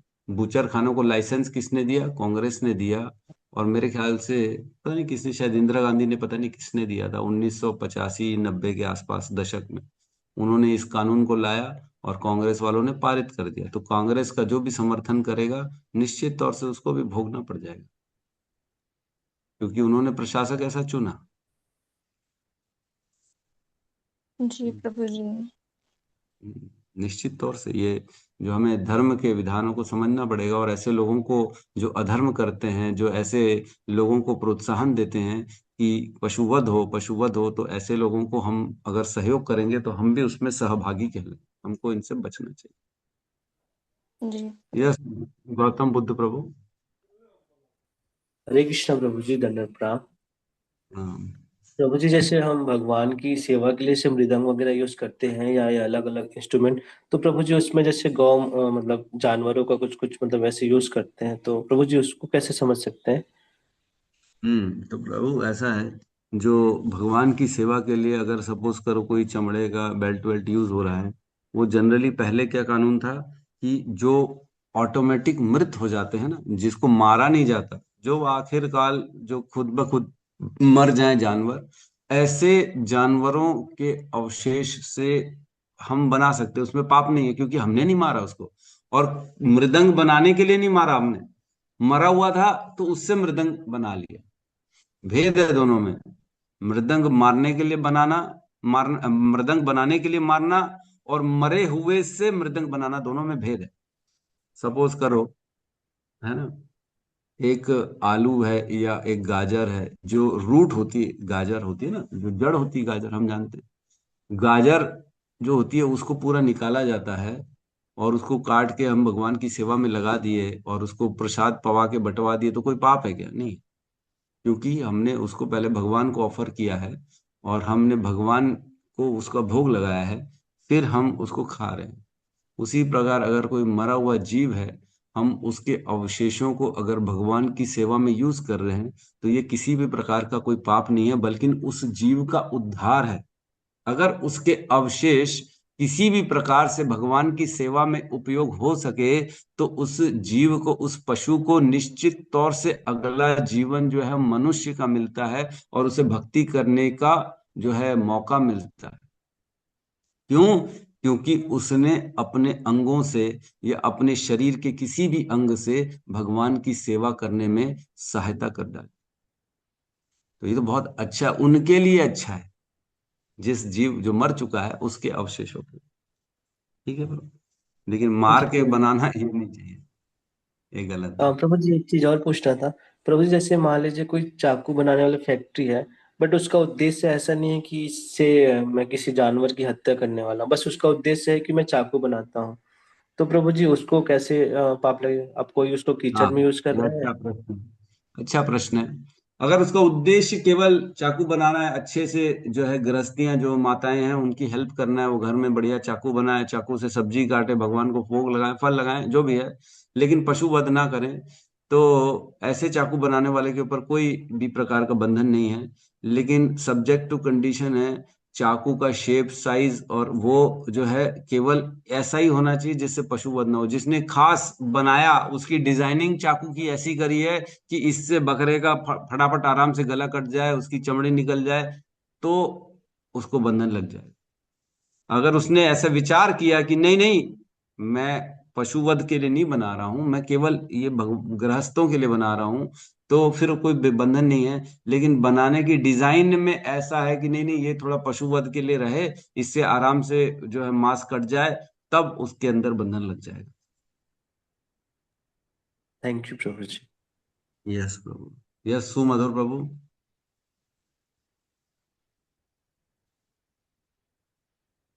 हरे कृष्ण प्रभु जी, दंडवत प्रणाम। हाँ, प्रणाम अ, प्रभु। प्रभु जी, मेरा प्रश्न था, जैसे वो हम पढ़ते हैं, जैसे जो भी कपड़ा हम पहनते हैं वो जैसे सिल्क सिल्क का वो कपड़ा वगैरह रहता है, तो सिल्क वॉर्म के कल्टीवेशन से कपड़ा बनता है, तो उसमें बहुत सारे सिल्क वॉर्म की डेथ होती है। तो हमें फिर क्या, हमें कपड़ा भी नहीं पहनना चाहिए? क्योंकि वो बोलते हैं कि कोई भी की जीव की हत्या नहीं करनी है, तो वो भी तो एक हत्या ही हुई ना सिल्क नहीं प्रभु जी। पहनना, यस सिल्क नहीं सिल्क पहनना नहीं चाहिए। पहनना चाहिए। जी। हम्म। सिल्क पहनने से कहीं ना कहीं सिल्क वॉर्म की हत्या होती है, कहीं ना कहीं उसी के कारण उनको मारा जाता है। तो निश्चित तौर से उसको नहीं पहनना चाहिए, क्योंकि तो पशुवध होगा, उससे कहीं ना कहीं वध को जो है प्रोत्साहन मिलेगा। लेकिन आप कहेंगे प्रभु धोतियां तो आती हैं, सिल्क की, दो जी। लोग धोती पहनते, तो कैसा करें? तो हमें क्या करना चाहिए, वो धोती जो है भगवान को पहले ऑफर कर देनी चाहिए कि भगवान, अब ये आ गई है गलती से मेरे पास, या किसी ने गिफ्ट कर दी है, तो मैं एक्चुअल में इसमें इन्वॉल्व नहीं होना चाहता, इस कर्म के बंधन में। तो आप इसे पहले आप स्वीकार करें, क्योंकि आप जब जो भी चीज स्वीकार करते हैं, तो वह कर्म को बंधन से परे हो जाती है, और आपका उचिष्ट पाने से क्या होता है, वह पूर्ण रूप से दिव्य हो जाती है। तो मैं आप पहले इसे स्वीकार करें, फिर मैं इसे आपका प्रसाद समझ के स्वीकार करूं। तो इस प्रकार से हम कर सकते हैं, ताकि हम उस कर्मों से मुक्त रहें। जी। धन्यवाद पूजी। हरे कृष्णा। यश रिपुनाशन प्रभु जी। हरे कृष्ण प्रभु जी, दंडवत प्रणाम। हाँ। प्रभु जी, अभी हमारी चर्चा के अंदर एक प्रभु जी ने पूछा था कि भाई पशुओं की बलि दी जाती है देवताओं को। तो मैंने इसके बारे में बहुत साल पहले एक प्रवचनों में सुना था कि हमारे हिंदू धर्म में या हमारे वैष्णव धर्म में ये प्रथा है कि हम सात्विक बलि भी दे सकते हैं। जैसे हम कोई धार्मिक कार्य होता है तो उसमें नारियल की बलि देते हैं, नारियल फोड़ते हैं। तो नारियल जो है वो बलि का, सात्विक बलि का प्रतीक माना गया है, क्योंकि नारियल के अंदर भी वो दो आंखें या मुंह जैसा एक प्रतीक चिन्ह होता है, और वो बलि की जगह एक सात्विक बलि के रूप में उसको स्वीकार किया गया है प्रभु जी। ऐसा भी मैंने विधान सुना है। और दूसरा, मैंने जो साक्षात देखा है प्रभु जी, जो मेरा लाइफ का प्रैक्टिकल एक्सपीरियंस है, पहले तो मैं शेयर करना नहीं चाहता था, लेकिन अब चर्चा के दौरान मेरे को वो अंदर से प्रेरणा हुई कि शेयर करूं। और जो शेयर करना मैं जरूरी भी समझता हूँ प्रभु जी। फौज के अंदर एक गोरखा रेजिमेंट होती है प्रभु जी, और गोरखा के अंदर जो नेपाल से उनके जो है वो उनका वंश परंपरा है, और उनके अंदर बलि प्रथा अनिवार्य है प्रभु जी। तो वो दशहरे के दिन भैंसे की बलि देते हैं, और वो अनिवार्य, उसको वो पाप पुण्य वगैरह इन सब से उनका तो एक सिस्टम है प्रभु जी। लेकिन मैंने अपने आंखों से देखा, वहां पर हर रेजिमेंट के अंदर एक पंडित जी होते हैं, जो धार्मिक गुरु होते हैं, वो ज्ञान वगैरह हर हर हर यूनिट के अंदर होता है प्रभु जी। तो वो उन्होंने, पंडित जी ने कहा था कि मैं इसमें इस बार बलि नहीं होने दूंगा, पशु बलि नहीं होने दूंगा। तो उन्होंने कद्दू, जो बड़ा पेठा होता है, वो एक बहुत बड़ा कद्दू लेके और उसको तलवार से काट के उसकी सात्विक बलि दी थी। तो सात्विक बलि का भी प्रावधान हमारे धर्म के अंदर अनुसार के अंदर होता है प्रभु जी। ये जो मैंने सुना और जो वर्णन किया है, ये सही है गलत है प्रभु जी? देखिए, बात एकदम सही है कि बलि का वैसे तो प्रावधान है ही नहीं, लेकिन कुछ कर्म कांडियों ने जो नेगेटिव जो होते हैं, हम जानते हैं कि भूतानि यान्ति भूतेज्य, भूतों की या नेगेटिव जो भी गुरुओं की शरण में जाके वो ऐसे प्रावधानों में प्रवेश करते जिससे नेगेटिविटी आए, ऐसे सिद्धियां मिले, तो वो लोग बलि वली देते हैं। लेकिन सात्विक बलि करके हम उन बलियों को काट रोक सकते हैं। और जैसे आप बता रहे कद्दू काट दिया, ये काट दिया, वो काट दिया, तो ये सब कर्म कांड का वैसे पार्ट है। हम इसमें ज्यादा हमारे को नॉलेज भी नहीं है, लेकिन जो सुनी सुनाई बातें हैं ये है कि हमें बलि तो नहीं करनी चाहिए, कम से कम किसी भी पशु वध को प्रोत्साहन नहीं देना चाहिए। तो अच्छा ही है, किसी भी कारण से अगर वो समझा रहे हैं कि पशु वध नहीं करना चाहिए, इसकी जगह आप नारियल की बलि दे दो, कद्दू की बलि दे दो, ये सात्विक बलि कर दो, तो अच्छा है, ये कम से कम सही दिशा में वो आगे बढ़ रहे हैं। कम से कम पापों से तो बच रहे हैं, पशु वध के पाप से तो बच जाएंगे कम से कम। हाँ, पशुवध की बलि के विरोध में ही है प्रभु जी, ये जो लोग इसके अंदर बंधे हुए हैं उनको समझाने के लिए कि भाई बलि का कोई विधान नहीं है, और आप इस तरीके से अगर आपको क्यों प्रेरित करता है तो भी आप सात्विक बलि कर सकते हो प्रभु जी। हरे कृष्ण। हरे कृष्ण, बहुत बहुत ठीक है। तो कृष्ण चंद्रिका प्रभु जी माता जी, मैं भी आपको एक आप क्वेश्चन मैं भी पूछूं प्रभु जी? हाँ हाँ हाँ, पूछिए माता जी। प्रभु जी, कर्म का फल तो भोगना ही पड़ता है, पर क्या भक्ति उसमें कुछ सहायता करती कर्म के फल भोगने में? और दूसरा प्रश्न मेरा ये है कि हम कोई काम कर रहे हैं ना, उससे आर्थिक लाभ चाह रहे हैं, ना शारीरिक ना नाम चाह रहे हैं, परंतु उस काम करने में हमें आत्म सुख मिल रहा है, परमात्मा का भी नहीं सोच रहे हैं, हमें आत्म सुख मिल रहा है, तो वो कर्म की किस श्रेणी में आएगा? देखो, जो भी किया गया कार्य अपने सुख के लिए है वो बंधन का कारण है ना। तो नहीं, अगर शरीर कोई का सुख कार्य नहीं, में हम, आत्म सुख, आत्म सुख सोच। नहीं तो देखो, जी, अज्ञानता में तो हमें पता नहीं पड़ेगा आत्म सुख है किसमें। आप बता दो किस में आत्म सुख मिलता है, तो वो आदमी में क्या कार्य है। जैसे शास्त्र में पढ़ना नहीं। बच्चों को ज्ञान दे रहे हैं, हम बच्चों को अच्छा पढ़ा रहे हैं, हमें आत्म सुख मिल रहा है। बच्चों को अच्छा पढ़ा रहे मीन्स क्या, भौतिक पढ़ाई करा रहे हैं कि नहीं, आध्यात्मिक पढ़ाई? हाँ है तो भौतिक की पढ़ाई है, केमिस्ट्री फिजिक्स ये सब, तो इसको हाँ, किस तो श्रेणी में? उसमें वो कर्म का बंधन है उसमें। कर्म का बंधन, जी जी। अगर आप इसलिए सिखा रहे बच्चों को, देखो कहीं ना कहीं, देखो स्वधर्म बताया गया और परोधर्म बताया गया है ना। जी स्वधर्म क्या है, जो है धर्म स्वनिष्ठितः पुंसाम विश्वक्सेन कथासु ये न उत्पात ये यतिरतिम श्रम एव ही केवलम। वह स्वधर्म स्वधर्म नहीं कहलाता जिसमें भगवान की रति उत्पन्न ना हो। अगर आप बच्चों को फिजिक्स केमिस्ट्री पढ़ा रहे हैं तो पढ़ाइए, मना नहीं है, अच्छा है, ये उनको ज्ञान देना है, लेकिन जी ऐसे पढ़ाइए कि उनके अंदर कृष्ण की रति बढ़े। फिजिक्स भी पढ़ाइए, साथ में एक एक श्लोक भी बता दीजिए भगवत गीता का, साथ में एक प्रणाम मंत्र भगवान का बता दिए कि भगवान को प्रणाम करके हम विद्या चालू करेंगे। भाई विद्या चालू करने की तो यही सिस्टम है, पहले पहले कृष्ण को प्रणाम करो, उनसे प्रणाम करो, उनसे ज्ञान लेने के लिए हम परमिशन मांगेंगे, फिर फिजिक्स चालू करेंगे। तो इस तरह से अगर आप पढ़ाओगे तो क्या होगा, उनकी रति भगवान में बढ़ेगी। तो ये बताया गया स्वधर्म है, ये स्वधर्म है, परोधर्म भी नहीं है ये। जी परोधर्म जी होता है भगवान की भक्ति करना, लेकिन स्वधर्म होता है दूसरों को प्रेरणा देना, अपने आप को भगवान के प्रति प्रेरणा देना, जिससे सभी कार्यों को करते करते करते करे हमारी रति, हमारी मति, हमारा विश्वास, हमारा इंटरेस्ट, हमारा भगवान के प्रति बढ़ता जाए। तो ऐसे कर्मों को बताया गया करने के लिए। अन्य कर्मों में, सभी में कर्म में बंधन है। थैंक अगर यू। केवल आप, और भक्ति का प्रभु जी कर्म फल में? भक्ति तो आप करेंगे तो सभी कर्मों के फलों से निश्चित तौर से मुक्त हो जाएगा। यद ब्रह्म साक्षात कृति निष्ठयापि विनाश मायाति विना न भोगे उपैति नाम स्फुरणेन तत्ते प्रारब्ध कर्मेति विरौति वेदः। यह वेद घोषणा करते हैं कि अगर आप ब्रह्म में तक अगर अपनी मति लगा लो, एकदम एक निष्ठ होके एकदम ध्यान में बैठ के ब्रह्म तक पहुंच गए हो आप, तो भी आपके कर्मों को नष्ट करने की शक्ति उसमें नहीं है, उस तपस्या में, उस ध्यान में। लेकिन अगर स्फुरणेन तत्ते, अगर नाम स्फुरित हो गया आपके हृदय में भगवान का नाम, तो वह एक नाम भी सक्षम है सभी कर्म के फलों को नष्ट करने के लिए। प्रारब्ध कर्मेति विरौति वेदः।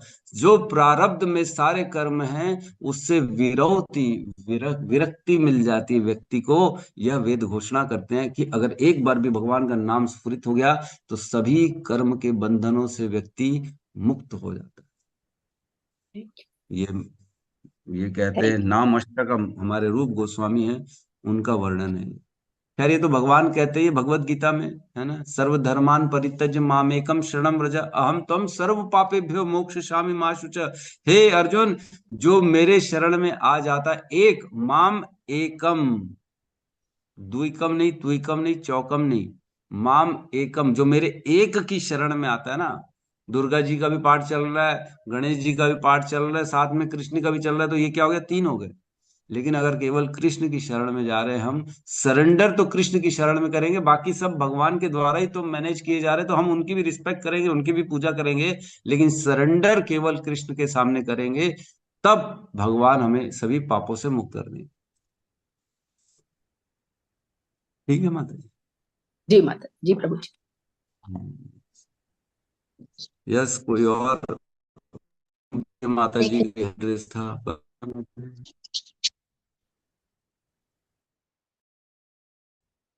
हरे कृष्णा हरे पद्मप्रिय कृष्णा माता जी। हरे हाँ, हरे कृष्णा कृष्णा प्रभु माता जी। जी। प्रणाम प्रभु जी। प्रभु हाँ, जी, मेरा बताइए। क्वेश्चन थोड़ा अटपटा है। प्रभु जी, जैसे मतलब किसी के शरीर में कष्ट है उसके कर्म के अनुसार से, जैसे मैं उसको अपने ऊपर लेना चाहूँ तो क्या मुझे मिल सकता है? क्या कह रहे हैं माता जी, मैं प्रश्न नहीं समझा। प्रभु जी, किसी जैसे के? किसी के शरीर में उसके कर्म के अनुसार में कुछ है, तो उसको मैं लेना चाहूँ तो मुझे मिल सकता है? अच्छा, कोई अपने कर्मों को भोग रहा है और उसको शारीरिक कष्ट हो रहा है, और आप चाह रहे हो कि उन कष्टों को आप भोग लो और वो कर्मों से मुक्त हो जाए, ऐसा? जी। देखो, ये जो ये हायर डायमेंशंस की बातें हैं, ये लोअर डायमेंशंस की बातें नहीं है कि मैं अपने प्रताप से, अपने तेज से मैं दूसरे के कर्मों को हर लूं अपनी शक्ति से या अपनी भक्ति से। तो ये बड़ा, जब बहुत ज्यादा हम हायर डायमेंशन में पहुंच जाते हैं, जब इतनी भक्ति बढ़ जाती है हमारे अंदर कि ऑटोमेटिकली भक्ति के क्या है, सहायक होती है, सिद्धियां आ जाती हैं, सारी चीज देखना चालू कर देता है। भगवान के जो महान भक्त होते हैं ना, उनकी देखने की दृष्टि अलग हो जाती है। जैसे हम संसार को देखते हैं, वो वैसा नहीं देखते, वो अलग ही दृष्टि से देखते हैं। तो जब हम एक ऐसी स्थिति में पहुंच जाएंगे, जब हम बहुत ज्यादा भक्ति में आगे हो जाएंगे, तब ये संभव है कि आप केवल अपने दर्शन मात्र से, केवल अपने दृष्टि मात्र से, या अपने जो है भगवान के प्रति जो सरेंडर भाव से मात्र आप किसी के भी कष्टों को अपने ऊपर ले सकते हैं या हर सकते हैं। ये बहुत हायर लेवल का काम है। जैसे प्रभुपाद हैं, जैसे महान महान आचार्य हैं, वो लोग में फिर भी शक्ति होती है कि हमें कर्म के बंधनों से मुक्त कर दें, है ना। उनकी बात जो है भगवान नहीं काट पाते, उनके दर्शन मात्र से सब पवित्र हो जाता है ना। हमने पढ़ा ही है विदुर के लिए, जब युधिष्ठिर जी कहते तीर्थानि कुर्वन्ति तीर्थम तीर्थम करवान तीर्थम कुर्वन्ति तीर्थानि, आप तो स्वयं चलते फिरते तीर्थ हो, आपको जहां जाते हो वहां स्थान तीर्थ बन जाता है, तो आपको तीर्थ जाने की क्या आवश्यकता है। तो जो भक्त होते हैं वो चलते फिरते तीर्थ होते हैं, जहां जाएंगे उसके पापों को हर लेते हैं। लेकिन जो महान होते हैं, जो थोड़े से उन्नत हो जाते हैं, उनके लिए ये, हम जैसे निकृष्टों के लिए तो ये चीज संभव नहीं है, क्योंकि हमारे अंदर अभी काम क्रोध लोभ मोह मद मात्सर्य ये भरा पड़ा हुआ। अगर हम अपने आप को इन सब चीजों से मुक्त कर लें और अपने आप को सभी प्रकार में सम अवस्था में ला लें, अगर हम अपने आप को किसी भी चीज के प्रति जो है इंटरेस्ट, मतलब सुख दुख में, लाभ हानि में, सभी में समान रूप से रहे, न शरीर का भान हो न किसी और चीज का भान हो, तब एक बार यह हम से हो सकता है प्रयास कि हम किसी के पापों को हर ले।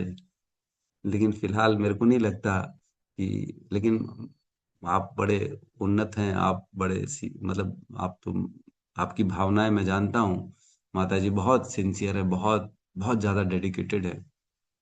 लेकिन फिर भी ऐसा, हमें तो यही सोचना चाहिए कि तो मैं बहुत बहुत निकृष्ट भक्त हूँ, मेरे से नीचे तो कोई है ही नहीं, ऐसा मानना चाहिए। और मेरे में इतनी शक्ति नहीं है कि मैं दूसरों का हर लूं, यही मानना चाहिए। और भगवान खुद ब खुद स्वतः हृदय में ज्ञान दे देंगे, अगर ये स्थिति आ जाएगी तो, या गुरुओं के द्वारा आदेश मिल जाएगा, तब हम ये चीज कर सकते हैं।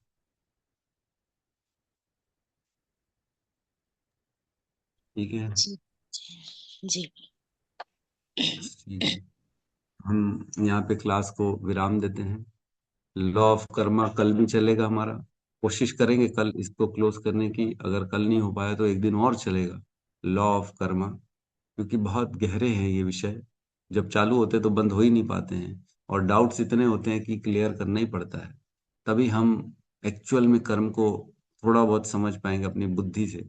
सिंसियरली क्लास अटेंड करिए और सिंसियरली सुनिए, तभी समझ में आएगा कि करना क्या है और छोड़ना क्या।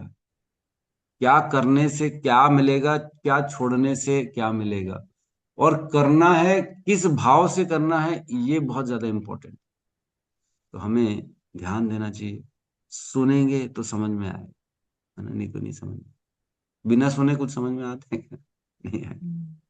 तो आप, मैं मतलब मैं अपने लिए नहीं बोला, लेकिन मैं बड़ी मेहनत करके निकालता हूँ। मैं, ऐसा नहीं है कि मैं बैठ जाता हूँ और ऑटोमेटिकली निकलता। मेरे को रात को शाम को रोज 2 घंटे 3 घंटे पढ़ना पड़ता है, शास्त्रों को खोल खोल के देखना पड़ता है, रेफरेंसेस निकालने पड़ते हैं, इधर से उधर से इसको सुनना पड़ता है, उसको सुनना पड़ता है। तब जाके एक क्लास को जो है हम बना पाते हैं कि बोलना क्या है हमें। तो ऐसे ही नहीं, कुछ भी हवा में बातें नहीं चल रही यहाँ पे कि नींद से उठे, ब्रश करिए और बोलना चालू कर दिए, ऐसा कुछ भी नहीं हो रहा। ये बड़ा जो है समय निकालना पड़ता है, 2 2 3 3 घंटे पढ़ना पड़ता है, तब जाके समझ में आता है, और समझ में आने के बाद समझाने लायक बन पाते हैं कि हम समझा पाए। तो इसको इजी ना ले। ये बहुत ही इंपॉर्टेंट क्लास, बहुत ही इंपॉर्टेंट टॉपिक चल रहे हैं, जो बहुत गहरे हैं, बहुत कॉन्फिडेंशियल है, रोजमर्रा के जीवन से जुड़े हुए हैं हमारे। क्योंकि जीवन तो जीना है, कर्म तो रोज करना है, हर पल हर समय कुछ ना कुछ कर्म कर रहे हैं। तो कैसे कर्म करें, क्या विचारों को धारण करते हुए कर्म करें, ताकि हम कर्म करते करते भी कर्म के बंधन में ना फंसे, है ना। तो इसको समझते रहना। ठीक है। बहुत बहुत हरे धन्यवाद। कृष्ण हम, प्रभु जी। प्रभु जी, मेरा एक प्रश्न था कि मेरे हस्बैंड जो है वो हाँ। एक रेशम की साड़ी खरीद के लाए। अब हम उसको पहने तो नहीं है, अब आप ये बोल दिए तो हम उसको कैसे क्या करें?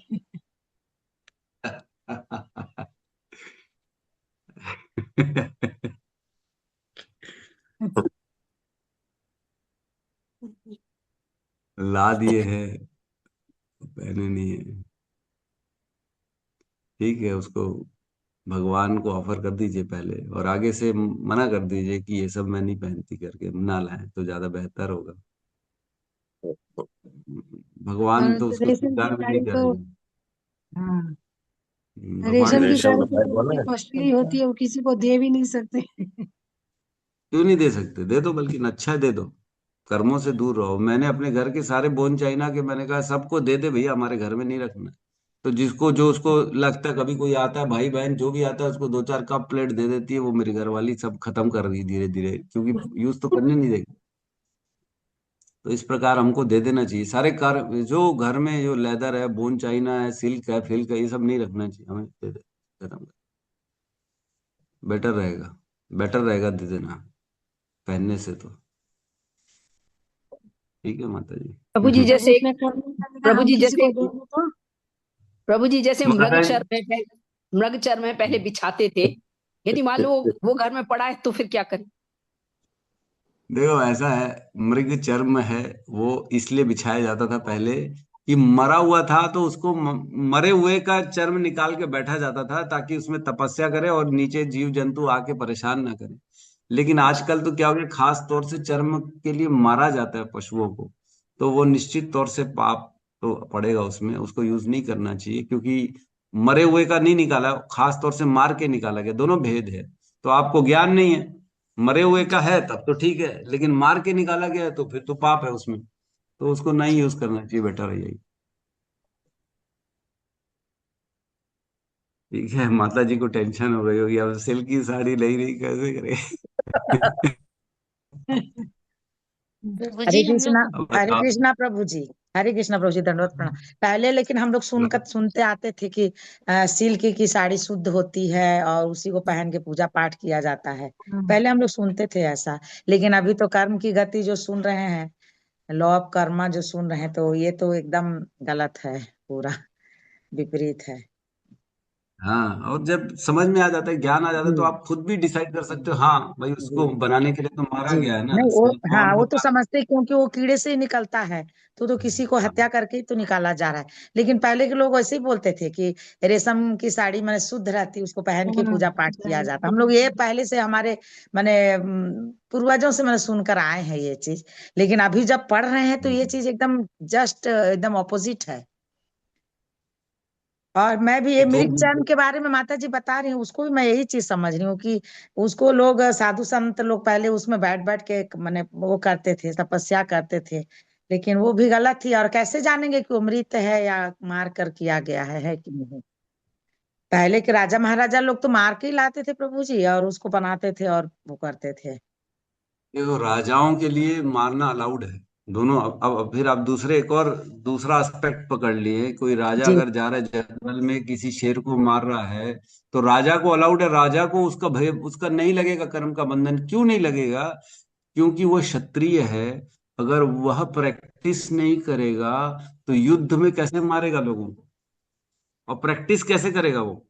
तो जनरली राजा क्या होता था, जिस भी जंगल, जिस भी गांव में या कहीं पे भी कोई उत्पाती शेर आ जाता था जो उत्पात कर रहा है, पब्लिक को परेशान कर रहा है, तो आखेट करने जाते थे और वो ऐसे शेरों को ढूंढ के मारते थे। तो ऐसे वध में उनके ऊपर पाप नहीं लगता था। ये मैंने भेंट आ उनके लिए जाता, अलग थोड़ा सा नियम है भेंट आ और जाता। ऐसे जनता के लिए अलग नियम है। हाँ, जी yes yes yes yes yes. सबके लिए नियम अलग अलग है, मतलब अब आपको मैं क्या बताऊं, ऐसे जो है ना, सबसे नीचे होता है अर्थशास्त्र, फिर उसके ऊपर होता है जो है नीति शास्त्र, फिर उसके ऊपर होता है धर्मशास्त्र, धर्मशास्त्र के ऊपर होता है आध्यात्म शास्त्र। तो व्यक्ति कौन से पैरामीटर में, कौन सी स्थिति में है, उस स्थिति में रहते हुए उसके लिए शास्त्र का निर्देशन होता था कि ये व्यक्ति अभी शूद्र है, तो शूद्र के लिए नियम कौन से लगेंगे। अगर कोई राजा है तो उसके लिए कौन से शास्त्र के नियम लगेंगे। अगर कोई क्षत्रिय है तो उसके लिए क्या शास्त्र के नियम लगेंगे। ये सबके लिए अलग अलग है। गृहस्थ के लिए नियम अलग है, ब्रह्मचारी के लिए नियम अलग है। तो धर्म ऐसा बनाया गया, ऐसे शास्त्र है कि सबके लिए अलग अलग स्थिति काल, स्थिति परिस्थिति को देखते हुए उनके ऊपर नियम लागू हो जाते हैं। तो ये बड़े गहरे विषय हैं, इतनी जल्दी आसानी से समझ में नहीं। और ज्यादा दिमाग लगाना नहीं, हमको भगवान की भक्ति करनी, नाम जप करना है। बस सही बात है। Yes yes. ऐसे तो प्रश्न करें तो ये सब सुनने के बाद बहुत सारे प्रश्न उठते रहते हैं। लेकिन सही बात है, इधर दिमाग अधिक नहीं लगाना है। यस, ज्योति माता जी। माता जी म्यूट करिए ना, अनम्यूट करिए। हरे कृष्ण प्रभु जी। प्रभु जी, हरे जैसे कृष्ण। कृष्ण चंद्र का माता जी ने पूछा था कि आपने बताया था उनको कि जैसे कांग्रेस को हमने जो भी वोट दिया होगा उस समय में जब ये पास हुआ था बिल सॉरी प्रभु जी, क्वेश्चंस इतने सारे हैं ना वो हाँ, आंसर आधों का मिल जाता है, आधे कंफ्यूज हो जाते हैं। तो प्रभु जी ठीक है, उस टाइम पे जिसने भी वोट दिया तो उनको भी पाप लगा होगा। बट ऐसा मतलब ऐसा जनरली गवर्नमेंट ऐसा बोलती है कि कुछ चीजें, जैसे अभी आप ये जो माता जी ने अभी अभी जो क्वेश्चन आया कि राजा लोगों को पाप नहीं लगता है, तो एक तरीके से तो कहा जाए तो अब जो प्रधानमंत्री है वही हमारे राजा है ना। तो जैसे अब वो ऐसा बोलते हैं, मतलब ऐसा जनरली ऐसा बोलते हैं, बोला जाता है कि जो भी ये सब चीजें जैसे लिक्वर का भी है, तो बोलते हैं कि उससे जो भी धन आता है वो हम जनता की भला के लिए लगा रहे हैं, भलाई के लिए लगा रहे हैं। ये भी जो भी ये जो जिसमें जहाँ कटते हैं वहां पे भी उनका जो एक्सपोर्ट कर रहे हैं तो उससे जो मनी आ रहा है वो हम हमारे मतलब देश के विकास के लिए लगा रहे हैं। तो इस चीज को कैसे समझेंगे हम? माता जी, राजा को अलाउड नहीं था। मैंने ये नहीं कहा कि राजा चाहे तो कितने भी जानवर मार सकता, मैंने ये नहीं कहा। मैंने कहा राजा को हम्म इसलिए अलाउड होता है क्योंकि उसको प्रैक्टिस करनी रहती है, ताकि वो अपनी अपनी जनता को, अपने राज्य को सुरक्षा दे सके। और वो ऐसे पशुओं का वध करता है जो उत्पाती हो जाते हैं, जो गांव में घुस के या परेशान करते किसी भी तरह से, वो ऐसे शेरों को या ऐसे जो भी जानवरों को ढूंढ ढूंढ के मारता है, राजा आखेट पे जाता है। तो हम्म प्रधानमंत्री या पशु वध से वो सुरक्षा प्रदान कर रहा है देश को? क्या जितने पशुवध हो रहे हैं इसमें कहीं पे भी जो है किसी भी पशु से हमें हानि है जो उसे मारा जा रहा है?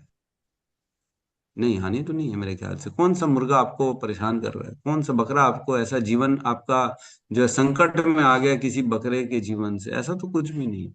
तो और कौन सा वो राजा खुद जाके अपने अपनी जो है बाहु अपनी शक्ति को बढ़ा रहा है या जाके प्रैक्टिस कर रहा है? शेर से लड़ेगा, उसकी प्रैक्टिस होगी, उसको बल आएगा, उसको शक्ति मिलेगी, तब तो जाके वो दुश्मनों से लड़ पाएगा। तो कौन सा प्रधानमंत्री? वो तो फोन में खाली डायरेक्शन दे रहे हैं, साइन कर रहे हैं, जाओ मारो बैठो। ये सब एकदम अलग विपरीत दिशा में जा रही है संसार। इसमें निश्चित तौर से वध लगेगा ही लगेगा। चाहे आप लेदर एक्सपोर्ट कर लो, चाहे कुछ भी कर लो, चाहे उस पैसे का आप कुछ भी कर लो। गाय माता कही गई है, 7 माताएं बताई गई हैं शास्त्र में एक व्यक्ति के, जिसमें एक वो होती है जो उसको जन्म देती है, एक दूसरी जो उसका पालन करती है, एक राजा की पत्नी, एक गुरु की पत्नी, एक पृथ्वी माता और एक गाय माता। गाय भी माता है, जिसको माता का दर्जा दिया गया है। अगर उस माता को मार के उसके मांस को बेचा जा रहा है और उससे पैसा आ रहा है, तो ऐसा पैसा किस काम का? कोई काम का पैसा? माँ को मार के आप उसके मांस को बेच रहे हो, ये पैसा है? और बोल रहे हो उससे हम इस संसार हमारे देश का भला करेंगे। तो ये तो पहले ही जिसका नींव गलत हो गई, जिसमें माँ को ही मार दिया, बस आगे तो बोलने की जरूरत नहीं, उस पैसे का कुछ भी करो आप, तो वहीं पे ही पाप लग गया। तो ये सब चीजें जो है धर्म के विधान के विपरीत है, विकर्म है ये कोई भी करेगा तो निश्चित तौर से उसको अनगिनत पाप लगेंगे ही लगेंगे। कुछ भी तर्क दे दें, पॉलिटिक्स कुछ भी तर्क दे देता है, तार्किक लोग तर्क दे देते हैं, हमारा ये हो रहा है, हमारा भला हो रहा है, हमारा एक्सपोर्ट बढ़ रहा है, हमारे पास डॉलर आ रहा है। ये सुख शांति लाने वाला नहीं है, नहीं है, नहीं है। क्यों रेप इतने बढ़ रहे हैं? क्यों लोगों के जीवन इतना खराब हो रहा है? क्यों? क्योंकि हम पशुओं के साथ संवेदनशील नहीं हैं। हम उनको मार रहे हैं, तो वह दुख कहाँ जाएगा? वो वापस प्रकृति में दुख जाता है, और वो प्रकृति वह दुख हमें वापस दे देती है। तो ये विधान है, जो हम प्रकृति को देंगे वो प्रकृति हमें वापस देगी। तभी तो हमारे जीवन में आ रहा है। आज क्यों लोग दुखी हैं? आप यही तो बोलेंगे मैंने कभी कोई गलत काम किया नहीं है, मैं क्यों दुखी हूं? पता ही नहीं पड़ता। आज हम लेदर यूज कर रहे हैं, पता पड़ रहा है कि हमने किसी पशु के वध में सम्मिलित हुए, सहायक हुए हैं। आज इसीलिए तो हमारे पास दुख आ रहा है। KFC में बच्चा चिकन खा लिया, पॉपकॉर्न, चिकन पॉपकॉर्न खा लिया, बोले हमने थोड़ी मारा है, वो तो मरे हुए थे वो लोग, वो जाने, हम तो केवल खा लिए। अरे तो भैया तुम सहायक बन गए, इसलिए तो दुख आएगा तुम्हारे जीवन में। दुख से कैसे परे रहोगे? किसी भी तरह से सहयोग कर लिया है, दुकान बनी हुई है चक्कू की, उसमें बकरा काटने वाला आ रहा है एक भाईजान, वो बकरे के लिए बढ़िया बढ़िया चक्कू ले जा रहा है आपकी दुकान से। आपको लग रहा है मैं तो देवी माँ का पोस्टर लगा के उनको अगरबत्ती करके धंधा करता हूँ, मेरे को किस बात की परेशानी आ रही है? अरे तो तुम तो सहायक बन गए ना जी उसको मारने के। कैसे करोगे? पाप तो लगा ना, वो दुख तो आएगा जीवन में। लोग परेशान है, हमारे घर में तकलीफ है, बच्चे को बीमारी हो गई है, ये नहीं हो रहा, वो नहीं हो रहा। क्यों? क्योंकि हमारे पास दृष्टि नहीं है देखने की। हम समझ ही नहीं पा रहे हैं कि हम कैसे पशुवध में सहायक बन रहे हैं। कैसे जो है वोट दे दिया और उस प्रशासक ने आके पशुवध का लाइसेंस दे दिया, तो कैसे नहीं पाप का भागीदार बनेंगे ही बनेंगे, और उसके जीवन में दुख आएगा ही।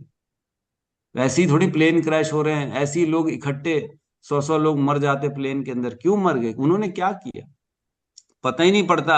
हमने ऐसे ऐसे पाप कर लिए सामूहिक तरीके से, किसी के भी द्वारा पशु वध होता जा रहा है, एक दिन हमारा भी वध हो गई, ऐसे ही तो मरे।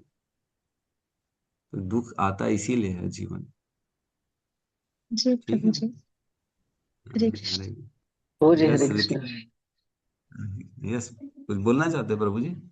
जी प्रभु जी, लास्ट तो क्वेश्चन एड्रेस हुए हैं, उसी से रिलेटेड एक क्वेश्चन है प्रभु जी। हाँ। यहाँ पर जैसे कि रेशम की साड़ी या फिर बोन चाइना या जो भी है पाप वाले जो ये, यदि हम किसी को दे हम्म। देते हैं तो वो कहीं ना कहीं वो यूज करेंगे, तो वो भी तो हम एक सहायक बन गए कि वो कहीं ना कहीं वो चीज यूज कर रहे हैं। आइदर हम यूज नहीं तो कर रहे हैं लेकिन दूसरे को खरीद तो के दे थोड़ी दिया दे रहे हमने। हो आप, खरीद के दे रहे हो क्या? नहीं, खरीद के नहीं दे रहे हैं, लेकिन हम दे रहे हैं तो वो इसको यूज करेंगे। नहीं नहीं, देखो हम इसलिए दे रहे हैं, मेरी बात समझिए। क्योंकि अगर आप आपके घर में आ गया है, ठीक है, आपके पास आपने पहले सपोज करो खरीद लिया होगा, अब आपके घर में आ गया है, अब आप क्या करोगे उसका? आपको तो यूज करना नहीं है ना। अब पशु वध तो हो चुका है, जो जिसका जो वध था वो हमने, हमारे द्वारा हमने खरीदा, और हमको उसका पाप लग गया और हम खरीद के घर में लेके आ गए, 1/6 भाग हमारा हो गया। लेकिन अब आपने किसी को दे दिया, उसने खरीदा तो नहीं, उसको तो फ्री ऑफ कॉस्ट मिला ना, उसको तो गिफ्ट मिला। और वो ज्ञानी भी नहीं है, सपोज करो अज्ञानी है, वो ज्ञान नहीं है उसके पास कि सही क्या गलत क्या। लेकिन अगर कोई ज्ञानी होगा तो वो यूज तो करेगा नहीं। और उसे तो देना भी नहीं चाहिए सब चीजें, क्योंकि उसका भी भविष्य खराब ही रहेगा। मत दो किसी को, आपकी इच्छा। ये डिस्ट्रॉय कर दें वही, मतलब जस्ट क्वेश्चन है, वो दोनों चीज रिलेट हुई थी इसलिए मैंने पूछा। हाँ, क्योंकि ऐसे बोन चाइना में जो खाना खाएगा उसका खाना भी वो है तो गलत। तो क्या कर सकते हैं, ठीक है, नहीं देना चाहिए। ठीक जी, है, वैसे रितिका माता जी। Thank you. हरे कृष्णा प्रभु जी, पांचन प्रणाम।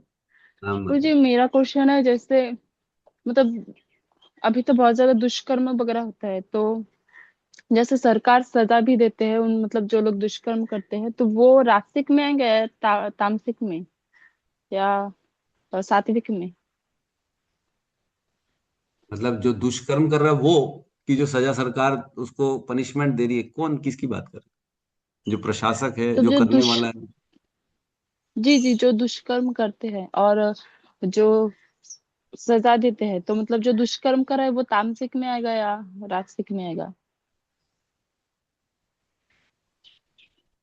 जो सपोज करो गलत कर्म कर रहा है वो तो तामसिक बुद्धि है, वो तो साफ है, अपनी मस्ती के लिए, आप अपने मजे के लिए किसी का भी जो है जीवन के साथ खिलवाड़ कर रहे हो, तो ये तो तामसिक कर्म है। और जो सरकार सजा दे रही है वो सात्विक में? नहीं नहीं, देखो सजा जो होता है ना, ये धर्म शास्त्र के अधीन आता है। कि जो राजनीति जो होती है, जो राजशास्त्र होता है, तो ये कर्म तो हमेशा आदमी को धर्म के अनुसार करना चाहिए, लेकिन करते नहीं है। आज आप एक बात बताओ, जो विधान है, सपोज करो पहले बोलते थे जो राजा ने विधान बनाया ना, किसी ने सपोज करो दुष्कर्म किया और राजा ने उसके हाथ कटवा दिए, ठीक है, सजा के तौर पे, तो ये माना जाता था कि उस कर्म का बंधन उसको नहीं लगेगा, क्योंकि राजा ने उसको वसी पाप भोग दिलवा दिया। लेकिन आजकल क्या हो रहा है, कोई दुष्कर्म कर रहा है तो उसको सजा क्या दे रहे हैं, और औपचारिकता के लिए बुला लिए, एक आध महीना जेल में बिठा दिया और छुट्टी दे दी, है ना, औपचारिकता हो रही है ये। तो ये तो कोई सात्विक नहीं कहलाएगा, ये तो सब जो है तमोगुणी चल रहा है, और कुछ नहीं। अपने अपना आदमी है तो सजा कम कर दो, अपना आदमी नहीं है तो बेचारा निर्दोष है तो उसको भी सजा दे दे रहे हैं। तो ये कोई कानून व्यवस्था नहीं चल रही है, ये तो सब जो है अपना तमोगुणी चल रहा है, अपनी बुद्धि से रजोगुणी चल रहा है। जो अपने भजा अपना आदमी है तो सजा माफ कर दो तो रजोगुणी हो गया, और तमोगुणी है कि बढ़ावा देते रहो।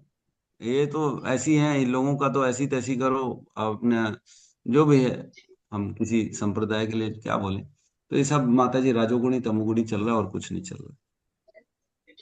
अगर कोई सच में किसी को सजा देना चाहता है और सच में चाहता है कि ये काम घृणित कार्य किया गया है और इसको इतनी सजा मिलनी चाहिए, तो वह कार्य सात्विक है।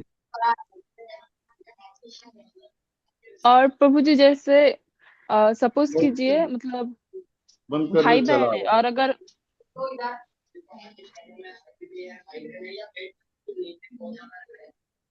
प्रदीप गुप्ता जी आपका अनम्यूट। अरे बोल, बहुत लोग बहुत।